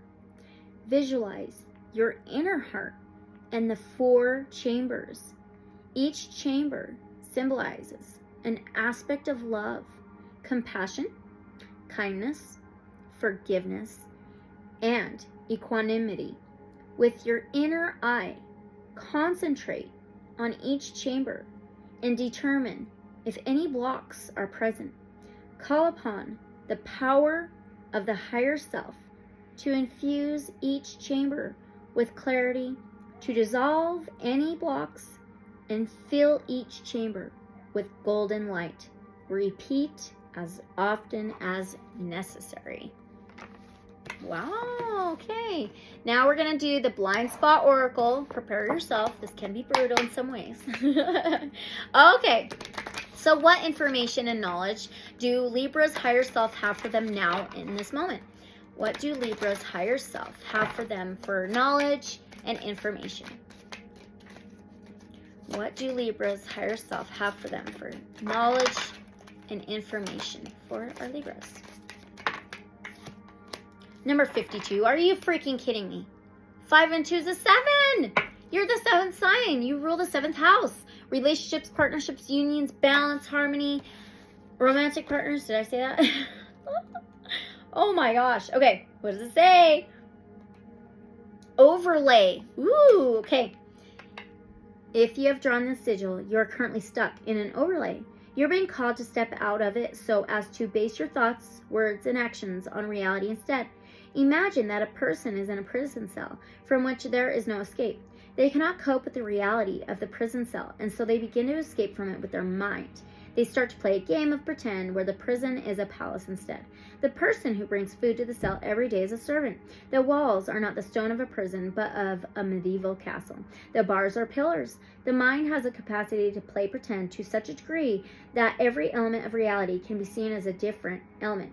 But this game is not really a game because your mental and emotional survival depends on it. This pretend reality sits over actual reality like an overlay. But most of us have experienced this overlay when we were children. We played pretend. For example, it was easy for us to see our family golden retriever as a dragon if we were pretending that we were a knight in a shining white armor. But for some of us, white again, that white. Oh, no, that was the previous Zodiac, Virgo. Maybe that's in your chart somewhere. Maybe you want to listen to it. That's up to you. Totally up to you. Okay, sorry. Anyway, but for some of us, this overlay went far beyond pretend. In circumstances in which we could not cope with the reality of our childhood, the coping mechanism of pretend became a way to literally get away from and escape our reality. When this is the case, we start to feel the overlay is more real than the actual reality we don't want to admit it to. Even when it seemed like we were not pretending and were in reality to other people, we were still experiencing life through the lens of our overlay. It is common for children to use this coping technique because childhood is such a uniquely powerless experience for so many children. They cannot escape, they cannot make choices to change their reality, and so they often end up developing coping mechanisms like overlays, so as to not be stuck in a tormenting reality where they have no control. But sometimes this coping mechanism continues past childhood to a time when we actually do have the capacity to change our reality. When this is the case, this coping mechanism gets us into serious trouble. An overlay is a dangerous thing because it prevents us from seeing reality. We could be heading towards a cliff, but because we are not looking at reality, we are looking at our overlay. We are convinced it is a beautiful horizon line. Overlays make it so we commit to something that isn't real, especially in relationships. And eventually, when that overlay begins to corrode, we end up in a reality that is the opposite of what we would choose. Nowhere are overlays more present than in relationships. The reality of our relationship life is often very painful. We are desperate to have the vision we see in our heads of what we want. Maybe it's that picture of the perfect family, which would make us feel belonging, closeness, and connection. Our commitment is to that picture of what we want. There is nothing wrong with creating that as long as we are creating it in reality. The danger is that the picture can become an overlay. It can be what prevents us from seeing reality. When this is the case, when we meet someone, we ignore all the red flags that are telling us that in reality, this person does not match the vision of what we want. We instead become like casting directors, where what we want is actually a game of pretend played out on the stage of life. We are simply trying to pick the person who acts the most like they could play the character in the vision of our life as we would like it to be. Any sign that suggests that they could play that character well makes us convinced that they are actually that character in reality. But the truth is they are not. We are not in love with the actual person. We are in love with the character we want them to play in our life. When they act in character, we approve of them. When they break from character, we disapprove of them and try to criticize them back into character. We are often so desperate to have a relationship that we also mislead others into believing that we actually are the character belonging to someone else's vision of what they want. We are like chameleons or actors trying to become those characters so we can be loved and wanted. But this is a disaster in the end because it is impossible to play pretend or to keep acting forever. We will break character. When we do not see people clearly in reality for what they actually are, and when we do not enter into relationships in a complete, authentic way, we are not creating a relationship in reality. If you have drawn the sigil, you are in an overlay. Unless you see the overlay for what it is and see the reality underneath it, you'll be unable to make the choices and changes that will manifest what you so desperately want in reality.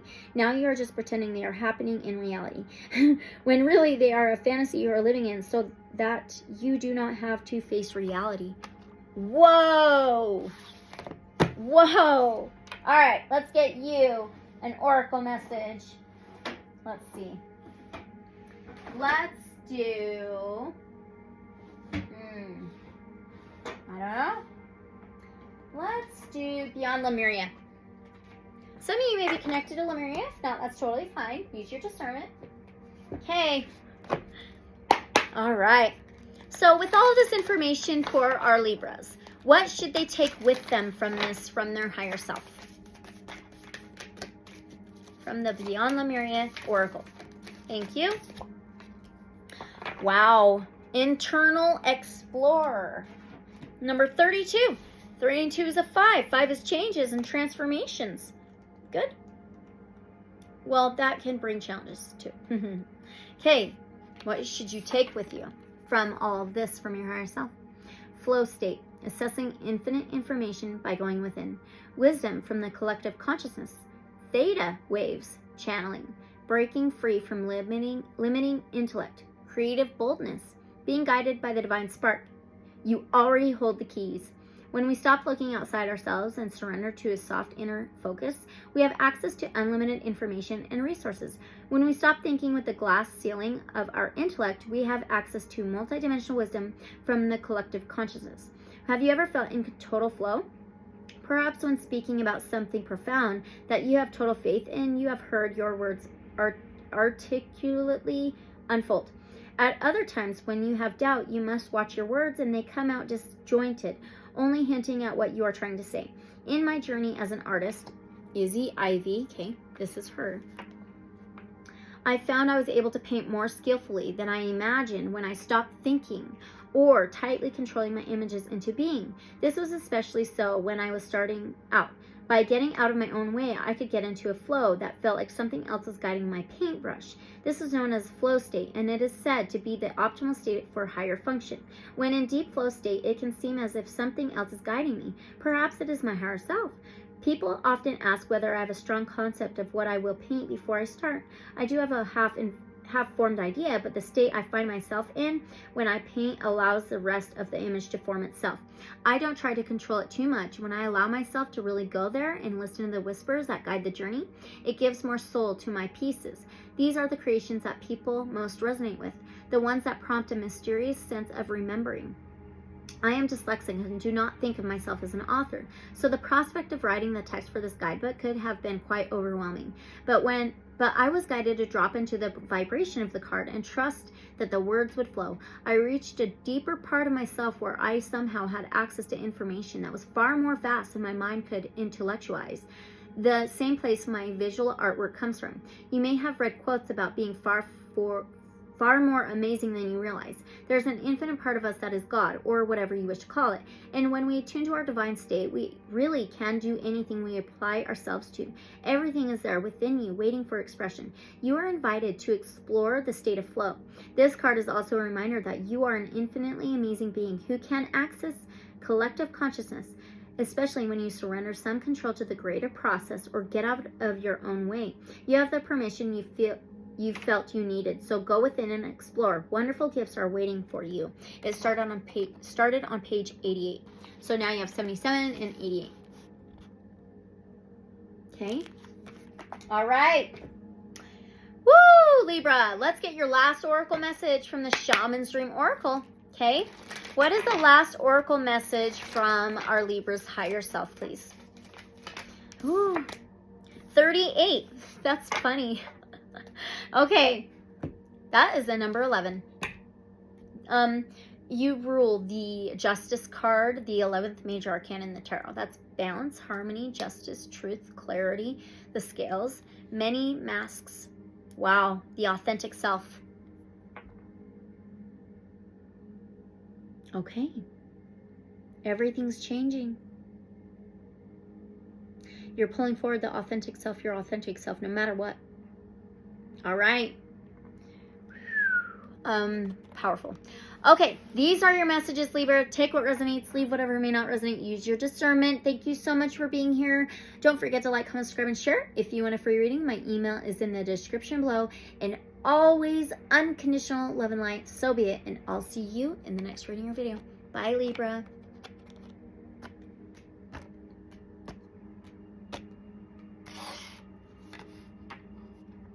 Okay, on to Scorpio.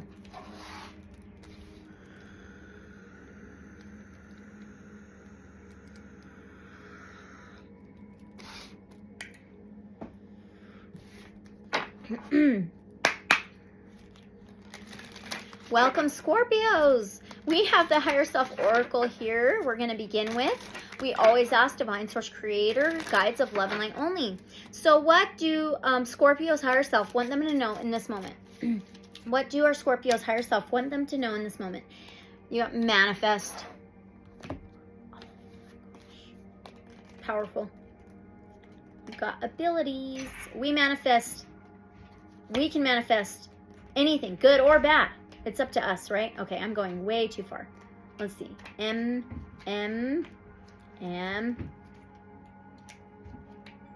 Okay, here we go. Manifest. So, it says by Wayne Dyer. Okay, Wayne Dyer is amazing. So, imagine it. Live as if we were.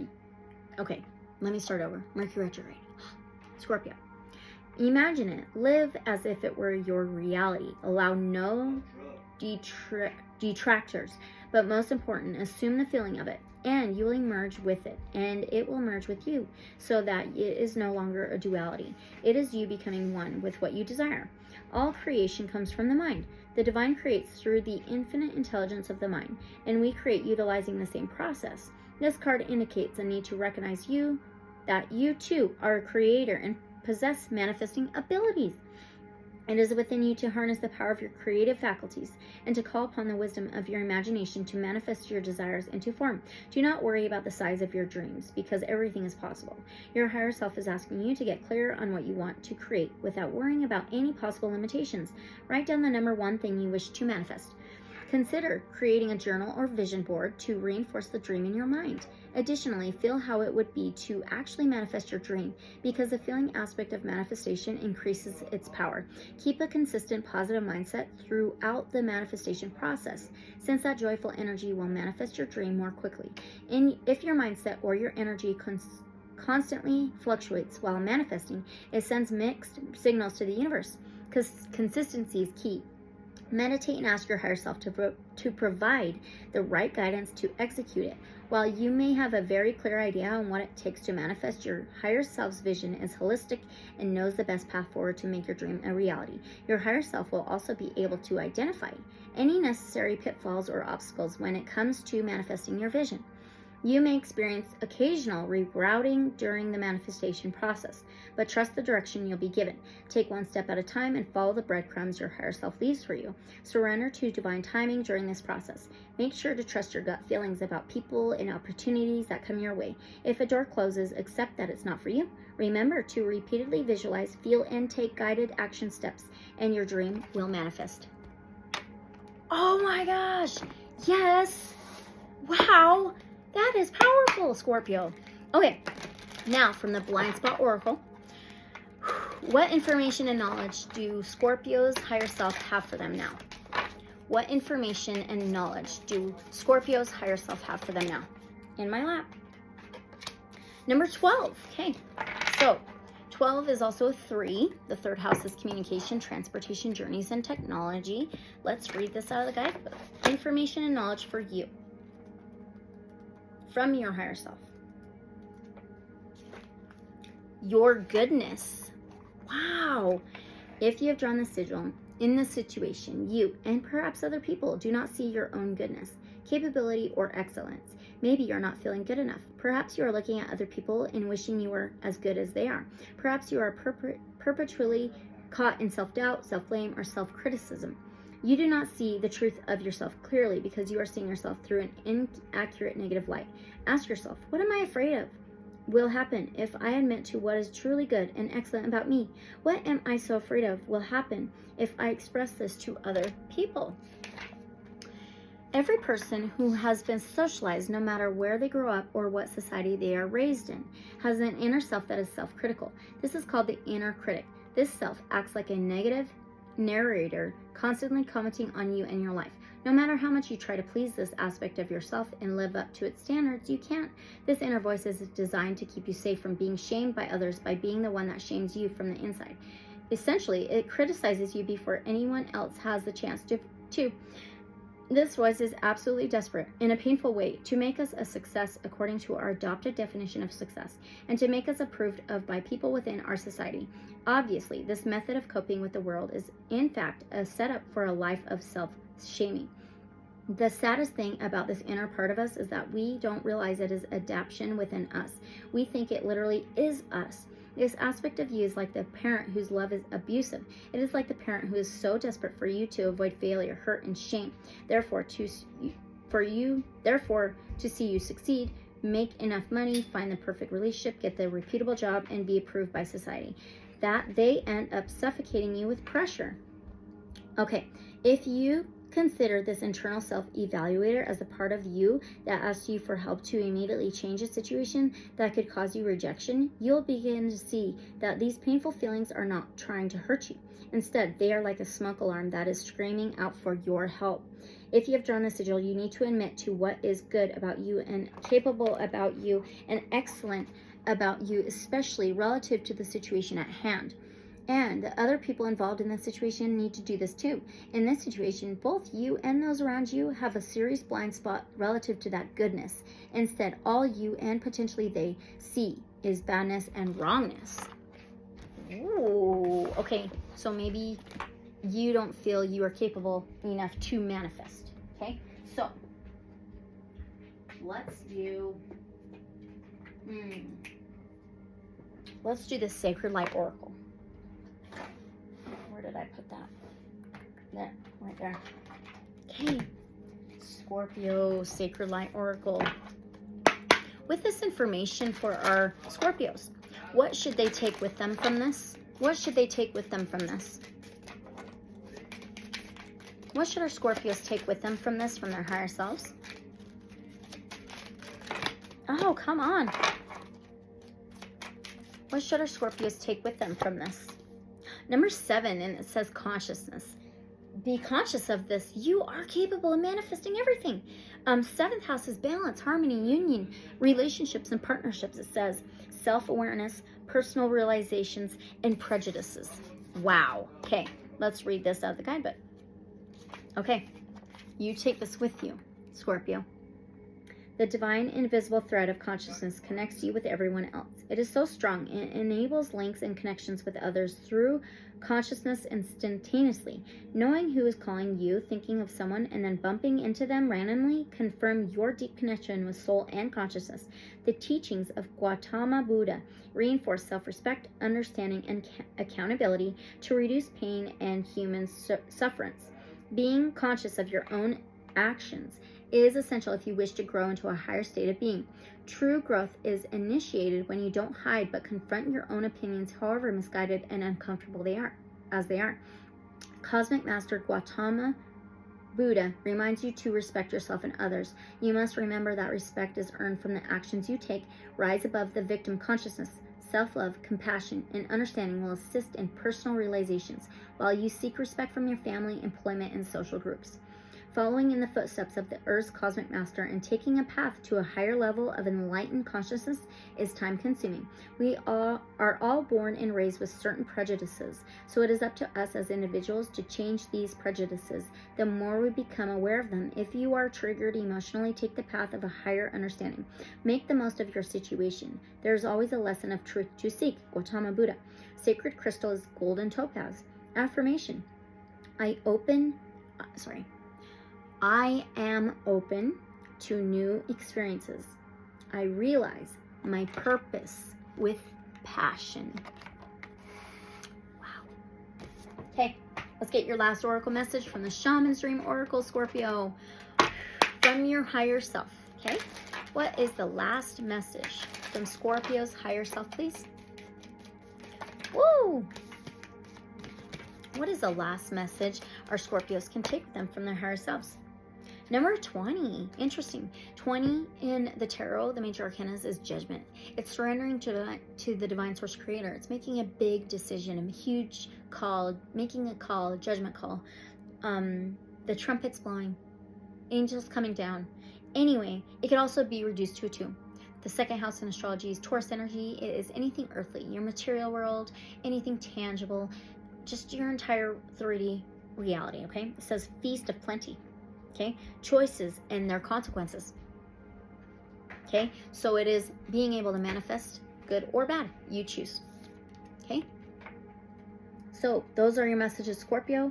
You take what resonates, leave whatever may not resonate. Use your discernment. Thank you so much for being here, though.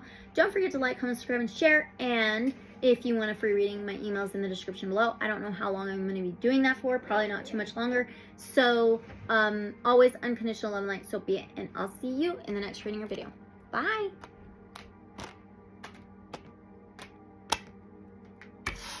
Gotta leave again?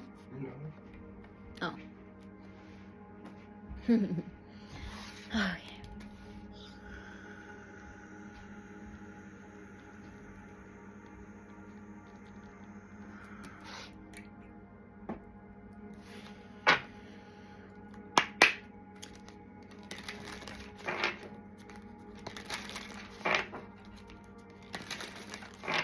All right, welcome Sagittarius. We have the Higher Self Oracle. We're going to start with that. We always ask Divine Source Creator and guides of love and light only. So, what do Sagittarius' higher self want them to know in this moment? That was fast. The light?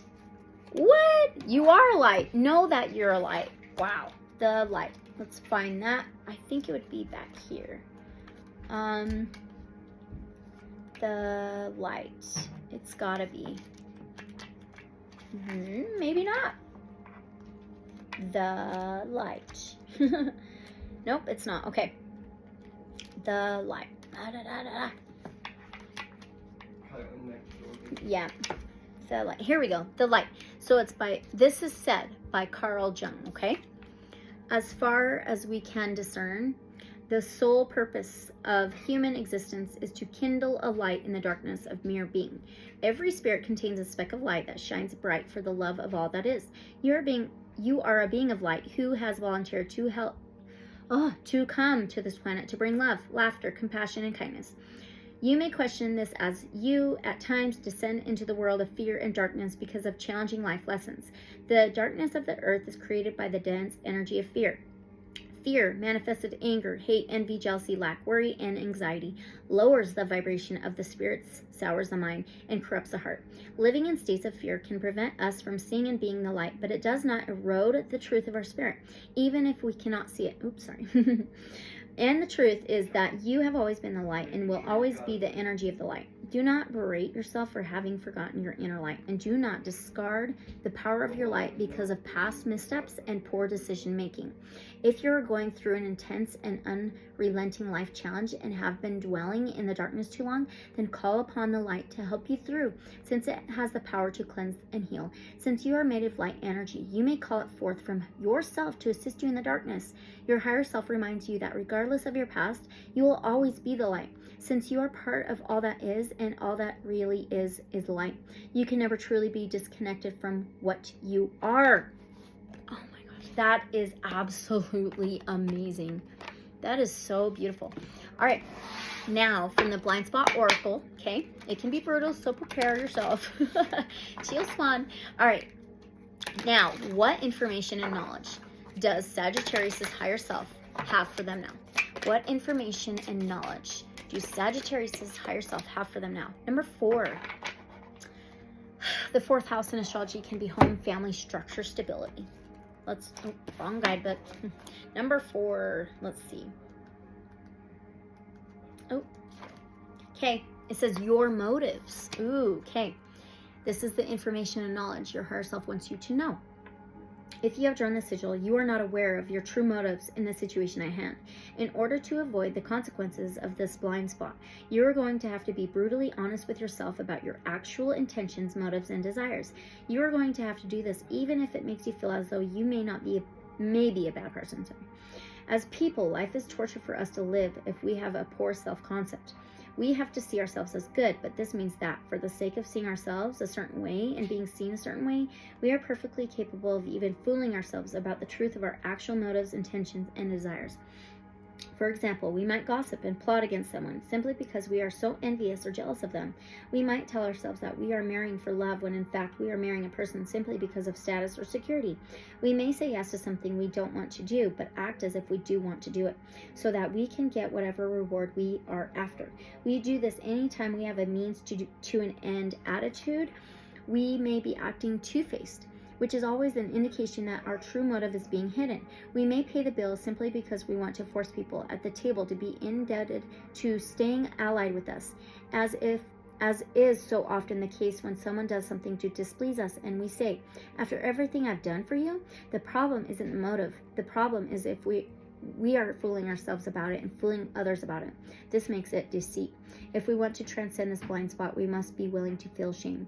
We must be willing to really admit to ourselves what our actual motives, intentions, and desires are, even if doing so makes us see ourselves as bad or wrong. Otherwise, we are leading ourselves and others straight down the path of suffering. Holy cow. All right, let's get you another oracle message. Let's do the Lyran Oracle. You may be connected to big cats, lions, Lyrans. It's up to you. All right, let's see. Is that it? Nope.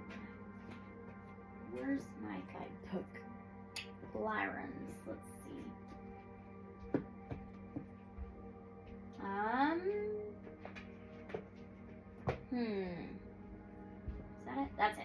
Found it. All right. So this is, with this information for our Sagittariuses, what should they take with them from this, from their higher selves? What should they take with them from this, all this information from their higher selves, please? Ooh, it's a number 12. 12 can also be a 3. It says infinite paths. There's sunflowers. There's a light or star. It says options, time travel, quantum, freedom to choose. Okay, number 12. What you should take with you. Okay, we want to invite you into the world of quanta to stretch your awareness beyond the limitations of the 3D mind. Resting here in this quantum field lives the multiverse, a field of infinite doorways, alternate universes and realities, where fragments of your total self can be found in multiple places at once. The more you expand into this quantum field, the more your life takes on a richer context, being able to plug into the multiple aspects and options for what is possible.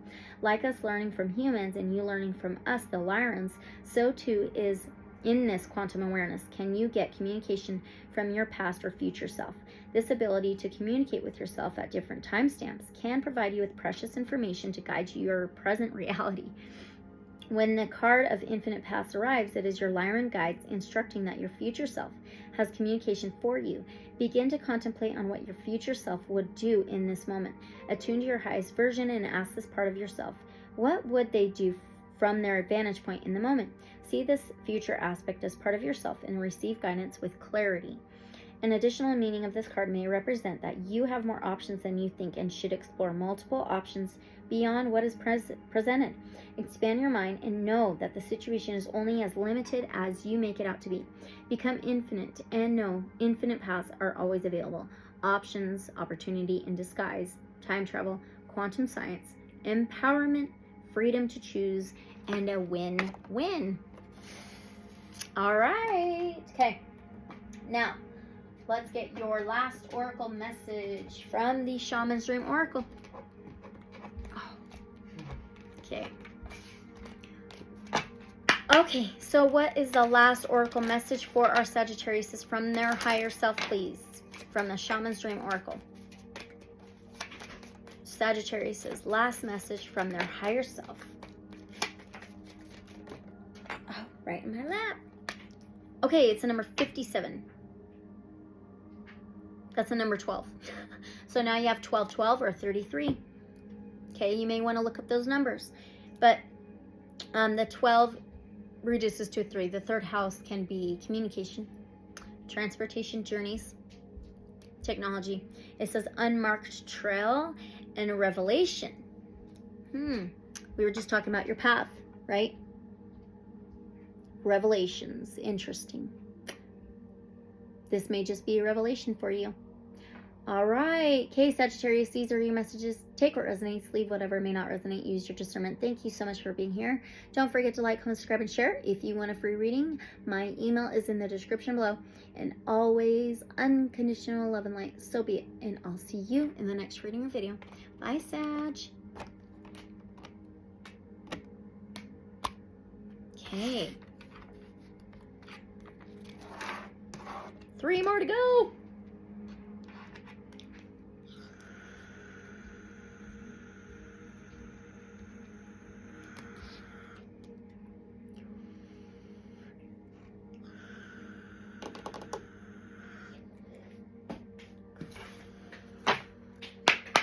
Okay, Capricorn. So, we're going to begin with the Higherself Oracle. We always ask Divine Source, Creator, Guides of Love and Light only. So, what does Capricorn's higher self want them to know in this moment now? What do Capricorn's higher self want them to know in this moment now? Oh, there's a Hamza here, and it says pause, take your break, rest, stop for a moment. Okay, let's read this out of the guidebook. Oh, let's see. Here we go. So this part is said by Eddie Lessem. Sometimes the most important thing in a whole day is the rest we take between 2 deep breaths. Okay, so you're doing too much and it is time to take a break from your busy schedule.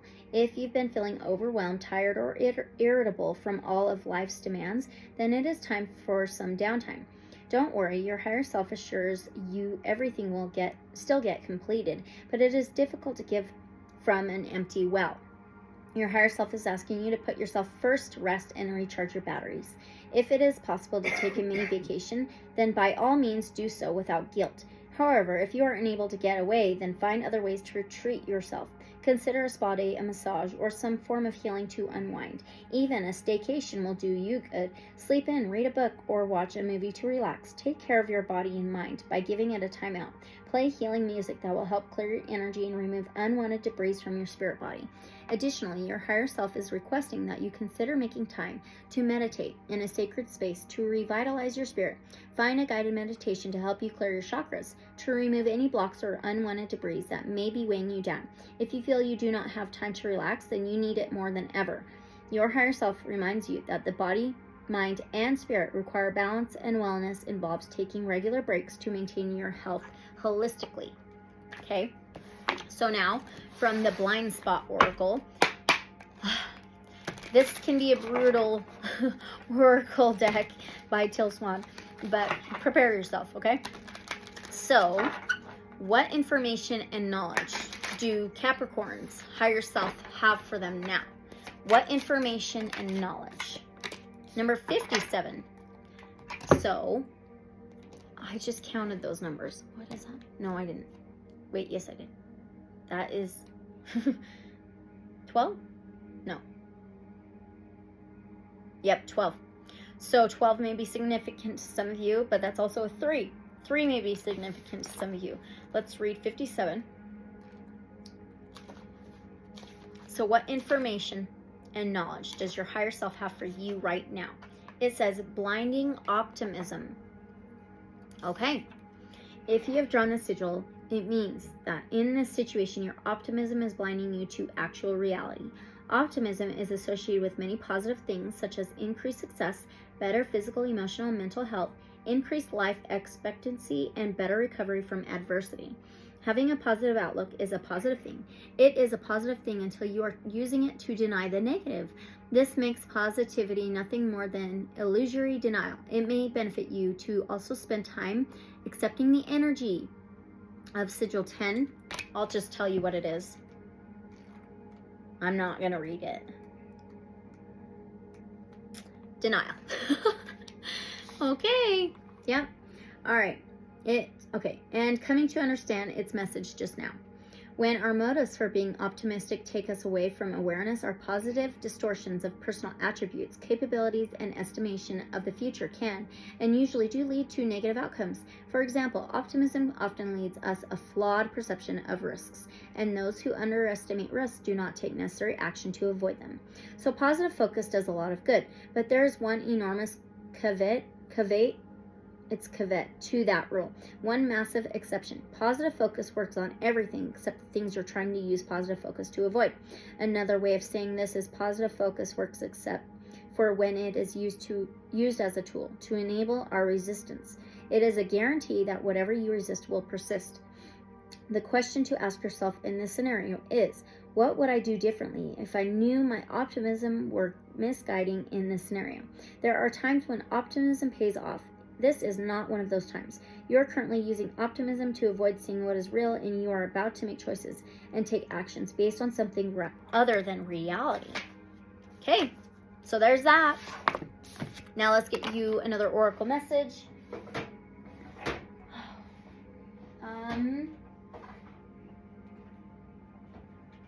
Let's do the Lemurian Starchild Oracle.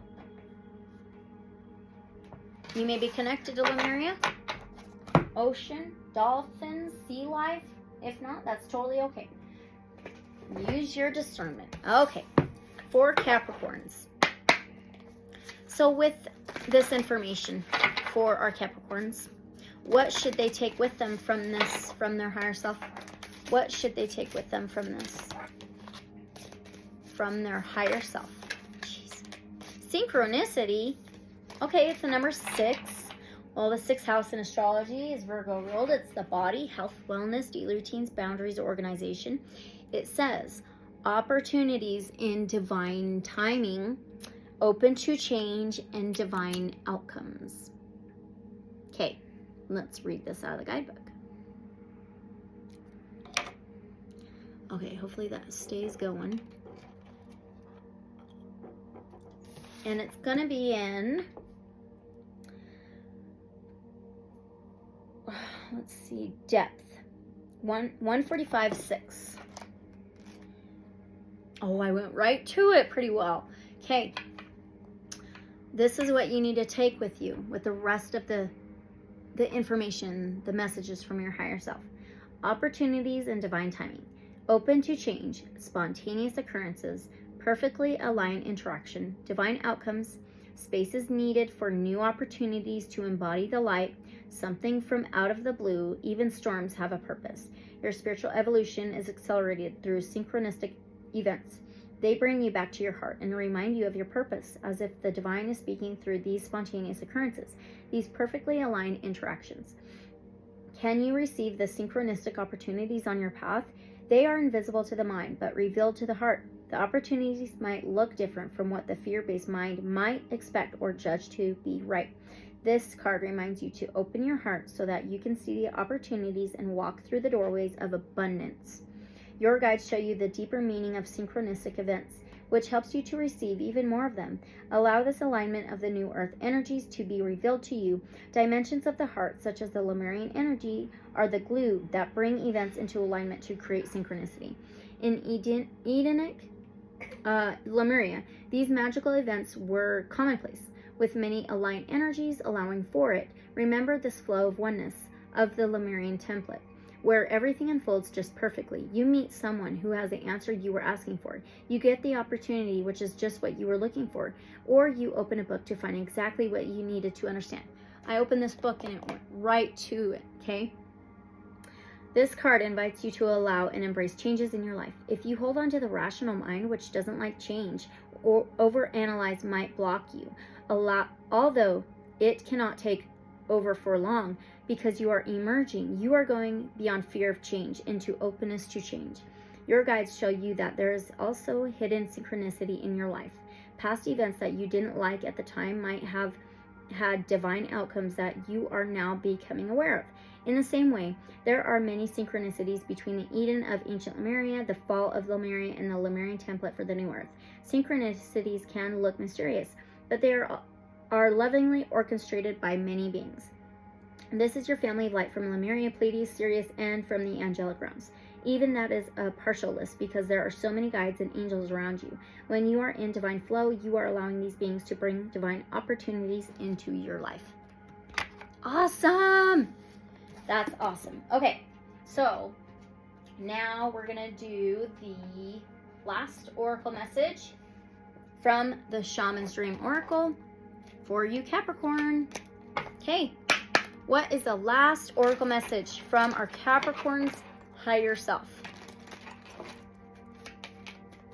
What is the last message? Ooh, number 48. That's a number 12. So you got 12, 12, all right? And it says sky dancers. There's a full moon here. This is about illumination, things coming up to the surface, things being illuminated. And it says surrender. Okay? Surrender yourself, surrender your body, surrender to divine source creator, your guides of love and light only. Okay? These are your messages, Capricorn. You take what resonates, so leave whatever may not. Use your discernment. And thank you so much for being here. Don't forget to like, comment, subscribe, and share. If you want a free reading, my email's in the description below. And unconditional love and light. So be it, and I'll see you in the next reading video. Bye, Capricorn. Okay, on to Aquarius. And then Pisces.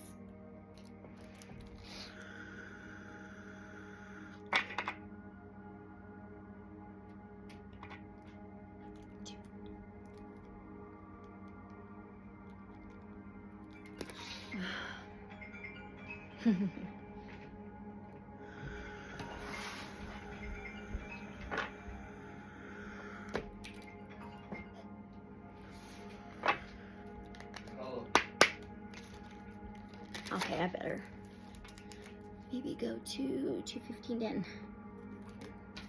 All right, welcome fellow Aquarians. How are you guys?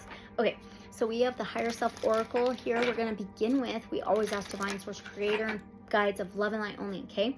What do our Aquarians' higher self want them to know in this moment now? What do our Aquarius' higher selves want them to know in this moment now?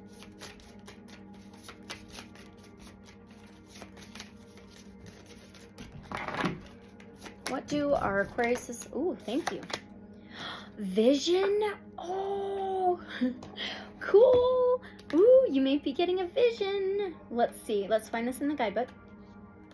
Ooh. Wait a minute. Oh, here we go. Okay. This part is said by Carla M. Nashar. I have 3 eyes, 2 look and 1 to see. Okay, so now it says, you have been gifted with clairvoyance, the ability to see beyond the dimension of this world. With this ability, you are able to see and communicate with spirits, God, angels, archangels, spirit guides, and elementals. Having this gift enables you to help others learn and grow by sharing knowledge from the divine realm. I'm an Aquarius. What am I doing right now? That is insane. Okay. You may receive messages in your mind's eye in the form of colors, shapes, symbols, numbers, and signs. This card is asking you to work on your third eye chakra and develop this gift further. You can open up your third eye by tapping on the chakra directly, meditating with white light, or envisioning an eye opening in the middle of your forehead. You can also place an amethyst crystal on your third eye chakra to remove any blocks from your sight. Additionally, you can send swirls of golden light into your brow chakra to clear any debris. Clairvoyance also allows you to access the Akashic records, which are the documented records of all of your past lives by, that's on page 99. Developing this gift, you will have the opportunity to tap into the Celestial Hall of Records to learn about your previous incarnations and any current problematic circumstances or patterns of behavior that could be rooted in those lives. If you seek more information, consider going to your local bookstore and ask your higher self to guide you to the best literature that will provide some much needed information about this gift. This card asks you to work on opening up to this gift to help others move forward in the right direction. Holy, what? Wow. Okay, now this part may be brutal. It's The Blind Spot by Till Swan, okay? So there you go. Okay, so the question or whatever is, it says, what information and knowledge does Aquarius's higher self have for them now? Okay, you got a number 72. 7 and 2 is number 9. 999. Maybe look up angels numbers 999. Let's see what this is. Okay, what information and knowledge does your higher self have for you in this moment? Look at this image. Holy cow. It says transcendental escapism. If you've drawn a sigil, what is preventing your progression is that you are ushering things of a spiritual nature or your higher intellect in order to escape and avoid the temporal.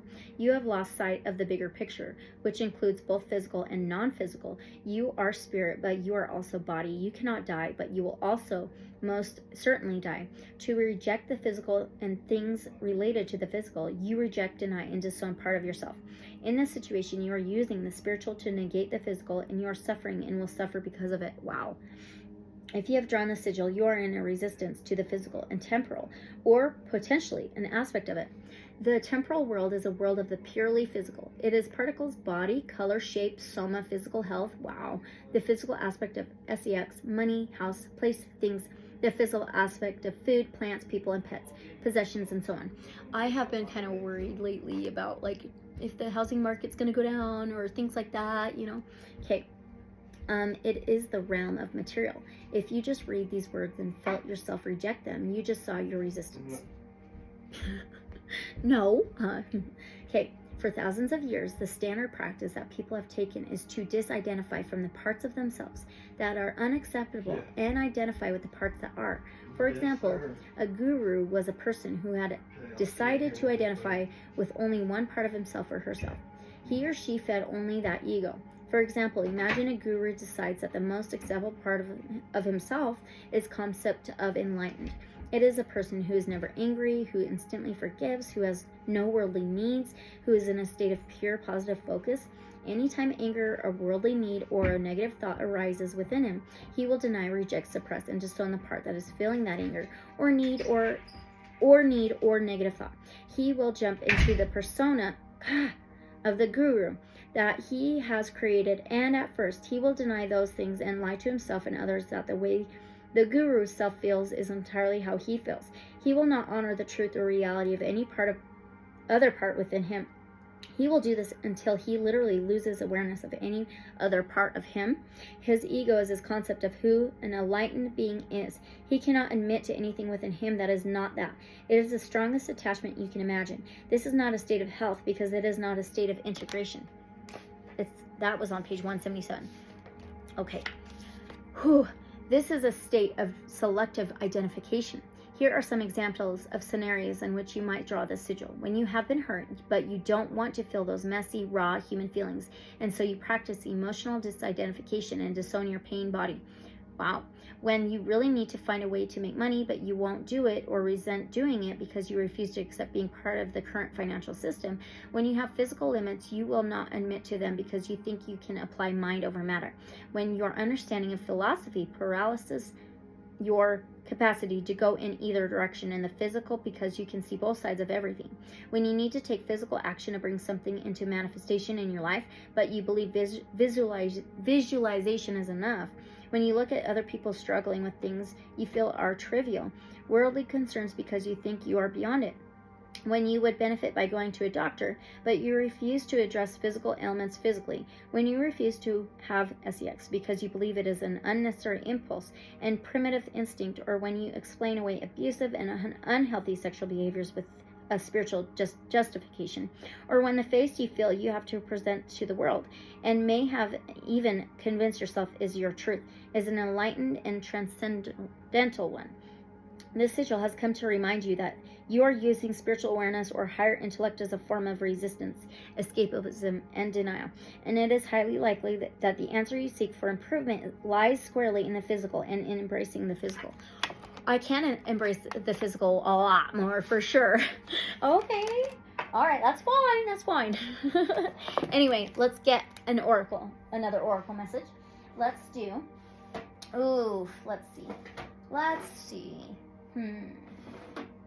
I think Gateway of Light Activation. Okay. By Kyle Gray.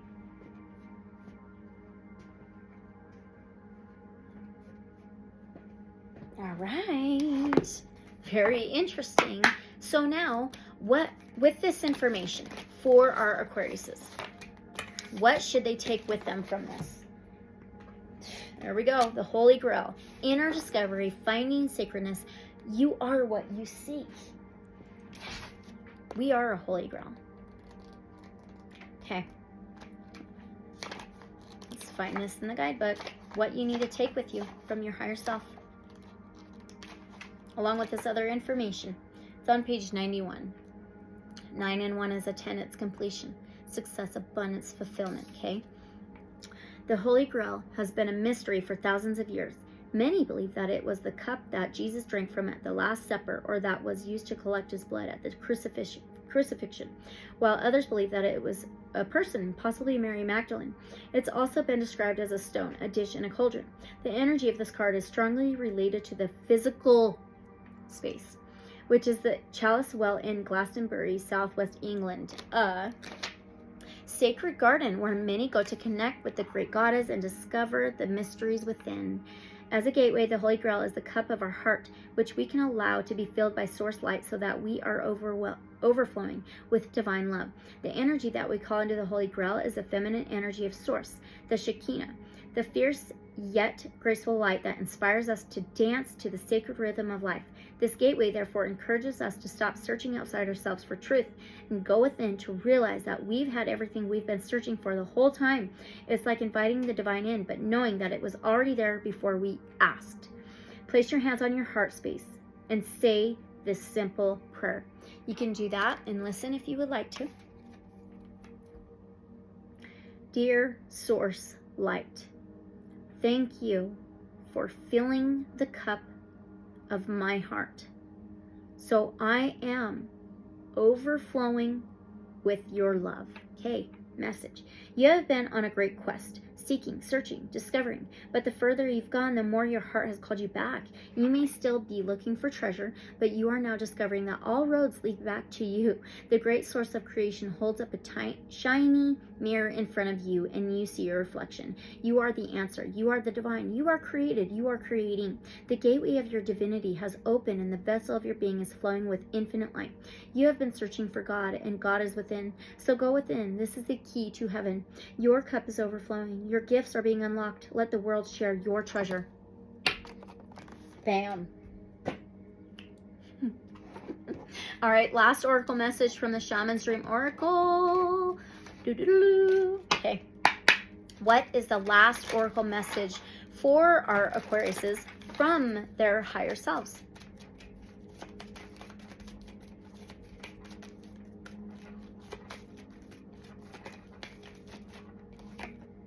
Wow. Number 23. That number may be significant to some of you. It's also a 5. 5 is all about changes and transformations, okay? It says fortune's will, luck, and right timing. Look at that. Look at that. Look at this. Okay? Wow. The wheel's turning. Cycles. Ending for new beginnings. Fate and destiny. Okay, these are your messages, Aquarius. Take what resonates, leave whatever may not resonate. Use your discernment. Thank you so much for being here. Don't forget to like, comment, subscribe, and share. If you want a free reading, my email is in the description below. And always, unconditional love and light, so be it. And I'll see you in the next video or reading. Okay, bye, Aquarius. Thank you. All right, on to Pisces.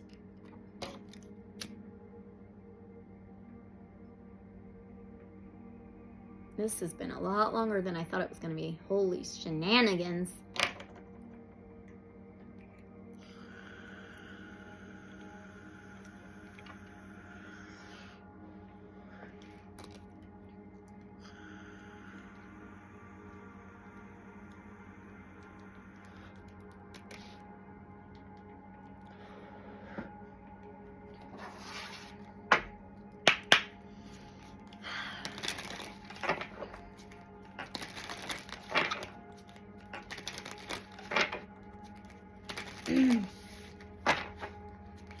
Welcome, Pisces. We have the Higherself Oracle we're going to begin with. We always ask Divine Source Creator guides of love and light only, okay? So, what do our Pisces' higher self want them to know in this moment now? Ooh. What do Pisces' higher self want them to know right now in this moment? Ooh, it says listen. Oh my gosh. Some of you may be redheads. Okay, or one of you. I don't know. Cool. There's a bird here. Let's find this. Listen. Listen to your higher self, okay?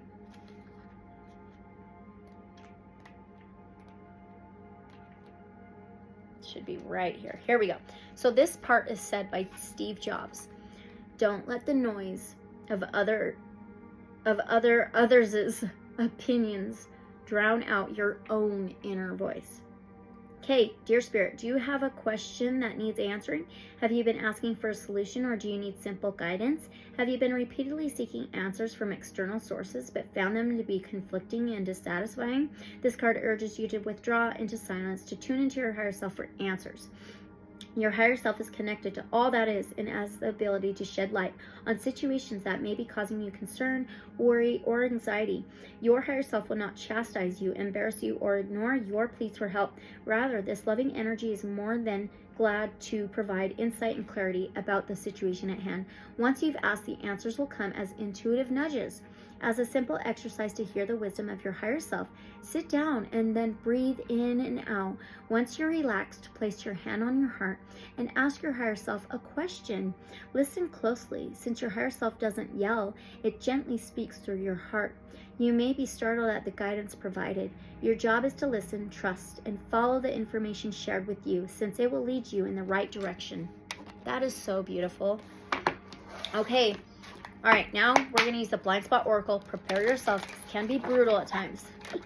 By Teal Swan. Okay, so now, what information and knowledge does Pisces' higher self have for them? What information and knowledge? Number 28. That number may be significant to some of you. That's also a 10. 10 is success, completions, cycles ending for new beginnings. It's also a 1. 1 is a new beginning, a fresh start. New journey. So let's see what the information and knowledge is. Triangulation. Whoa. Listen. Don't listen to outside sources. Listen to your inner self. Okay. So if you have drawn the sigil, the thing you aren't clearly seeing is triangulation. This could mean that you are being triangulated, or you are triangulating people against someone, or people are triangulating against you, or all of the above. Triangulation is one of the most common tactics of social manipulation, and it usually happens subconsciously. Triangulation occurs when, instead of communicating directly to someone that we have a conflict with, to create resolution, we go to a third person with a subconscious or even conscious desire to get them on our side against the person we have the conflict with. We may use them as a go-between to relay information to the person we have the conflict with, but this is not the same as using an intermediary, because the subconscious intention in triangulation is to divide. When we have unmet needs, it means we have insecurities. For example, if someone needs to be understood, that person has insecurity about being misunderstood. Therefore, if we are going to triangulate effectively, we are going to play that person's insecurities against the person we have a conflict with, at the same time as giving them the impression that we are going to meet their unmet need. This is especially easy to do when people are lonely. Then all we have to do is to give the person we are subconsciously trying to triangulate the impression that they can have closeness with through opposing the other person. If you have drawn the sigil, triangulation is taking place. You need to deal with conflict when it is tiny and directly with the person you have that conflict with. You need to figure out what you need and then meet those needs and meet them directly. Manipulation only occurs when a person feels they cannot get their needs met directly, and so they must get them met indirectly. Try to figure out what people, as well as yourself, actually need and actually want. What is the person's actual intent of telling you what they are telling you? If you think someone is triangulating, ask the person who is triangulating directly what they want out of telling you what they are telling you. If you are triangulating, do what you want out of...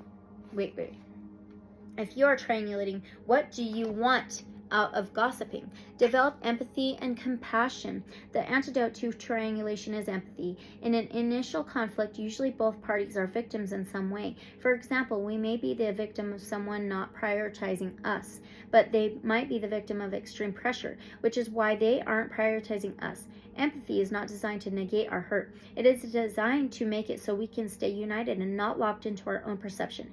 Empathy will ensure that we do not cast ourselves or other people in any of the roles of the bad guy, the victim, or the rescuer, and we simply deal with the conflict at hand as well as the needs that conflict is flushing to the surface. It is very easy to fall into the trap of enhancing the triangle once you appear in it. The sad reality is that once one person decides they need support against someone they are in conflict with, you become part of the triangle, whether you intentionally chose to be or not, and whether you like it or not. Whenever you are dealing with a triangle, you are in any role within that triangle, which you are, if you have drawn the sigil. The question to keep in your mind as your guiding direction is, right here in a statement or action, am I enhancing the triangle, or am I helping to unravel the triangle? If you are struggling to discern whether you are the one doing the triangulating or not, feel free to reshuffle this deck and draw another blind spot sigil. The sigil you draw will imply the answer. I'm just gonna go. Denying death, and it's 62. 6 and 2 is 8. 8th house is cycles ending for new beginnings. So It's ending things and leaving behind things for new beginnings, for your achievements, for what you want and what you want to achieve, your happiness. Okay, let's get you another oracle message, and let's do the Conscious Spirit Oracle. Okay, all right. So from the Conscious Spirit Oracle, with all this information for our Pisces, what should they take with them from all of this, from their higher selves? What should our Pisces take with them from all of this, from their higher selves? Okay. Ooh, it's the Moon Goddess, and it's a number 41. 41 may be significant to some of you, but 4 and 1 is a 5. 5 is changes. 5 is transformations, okay?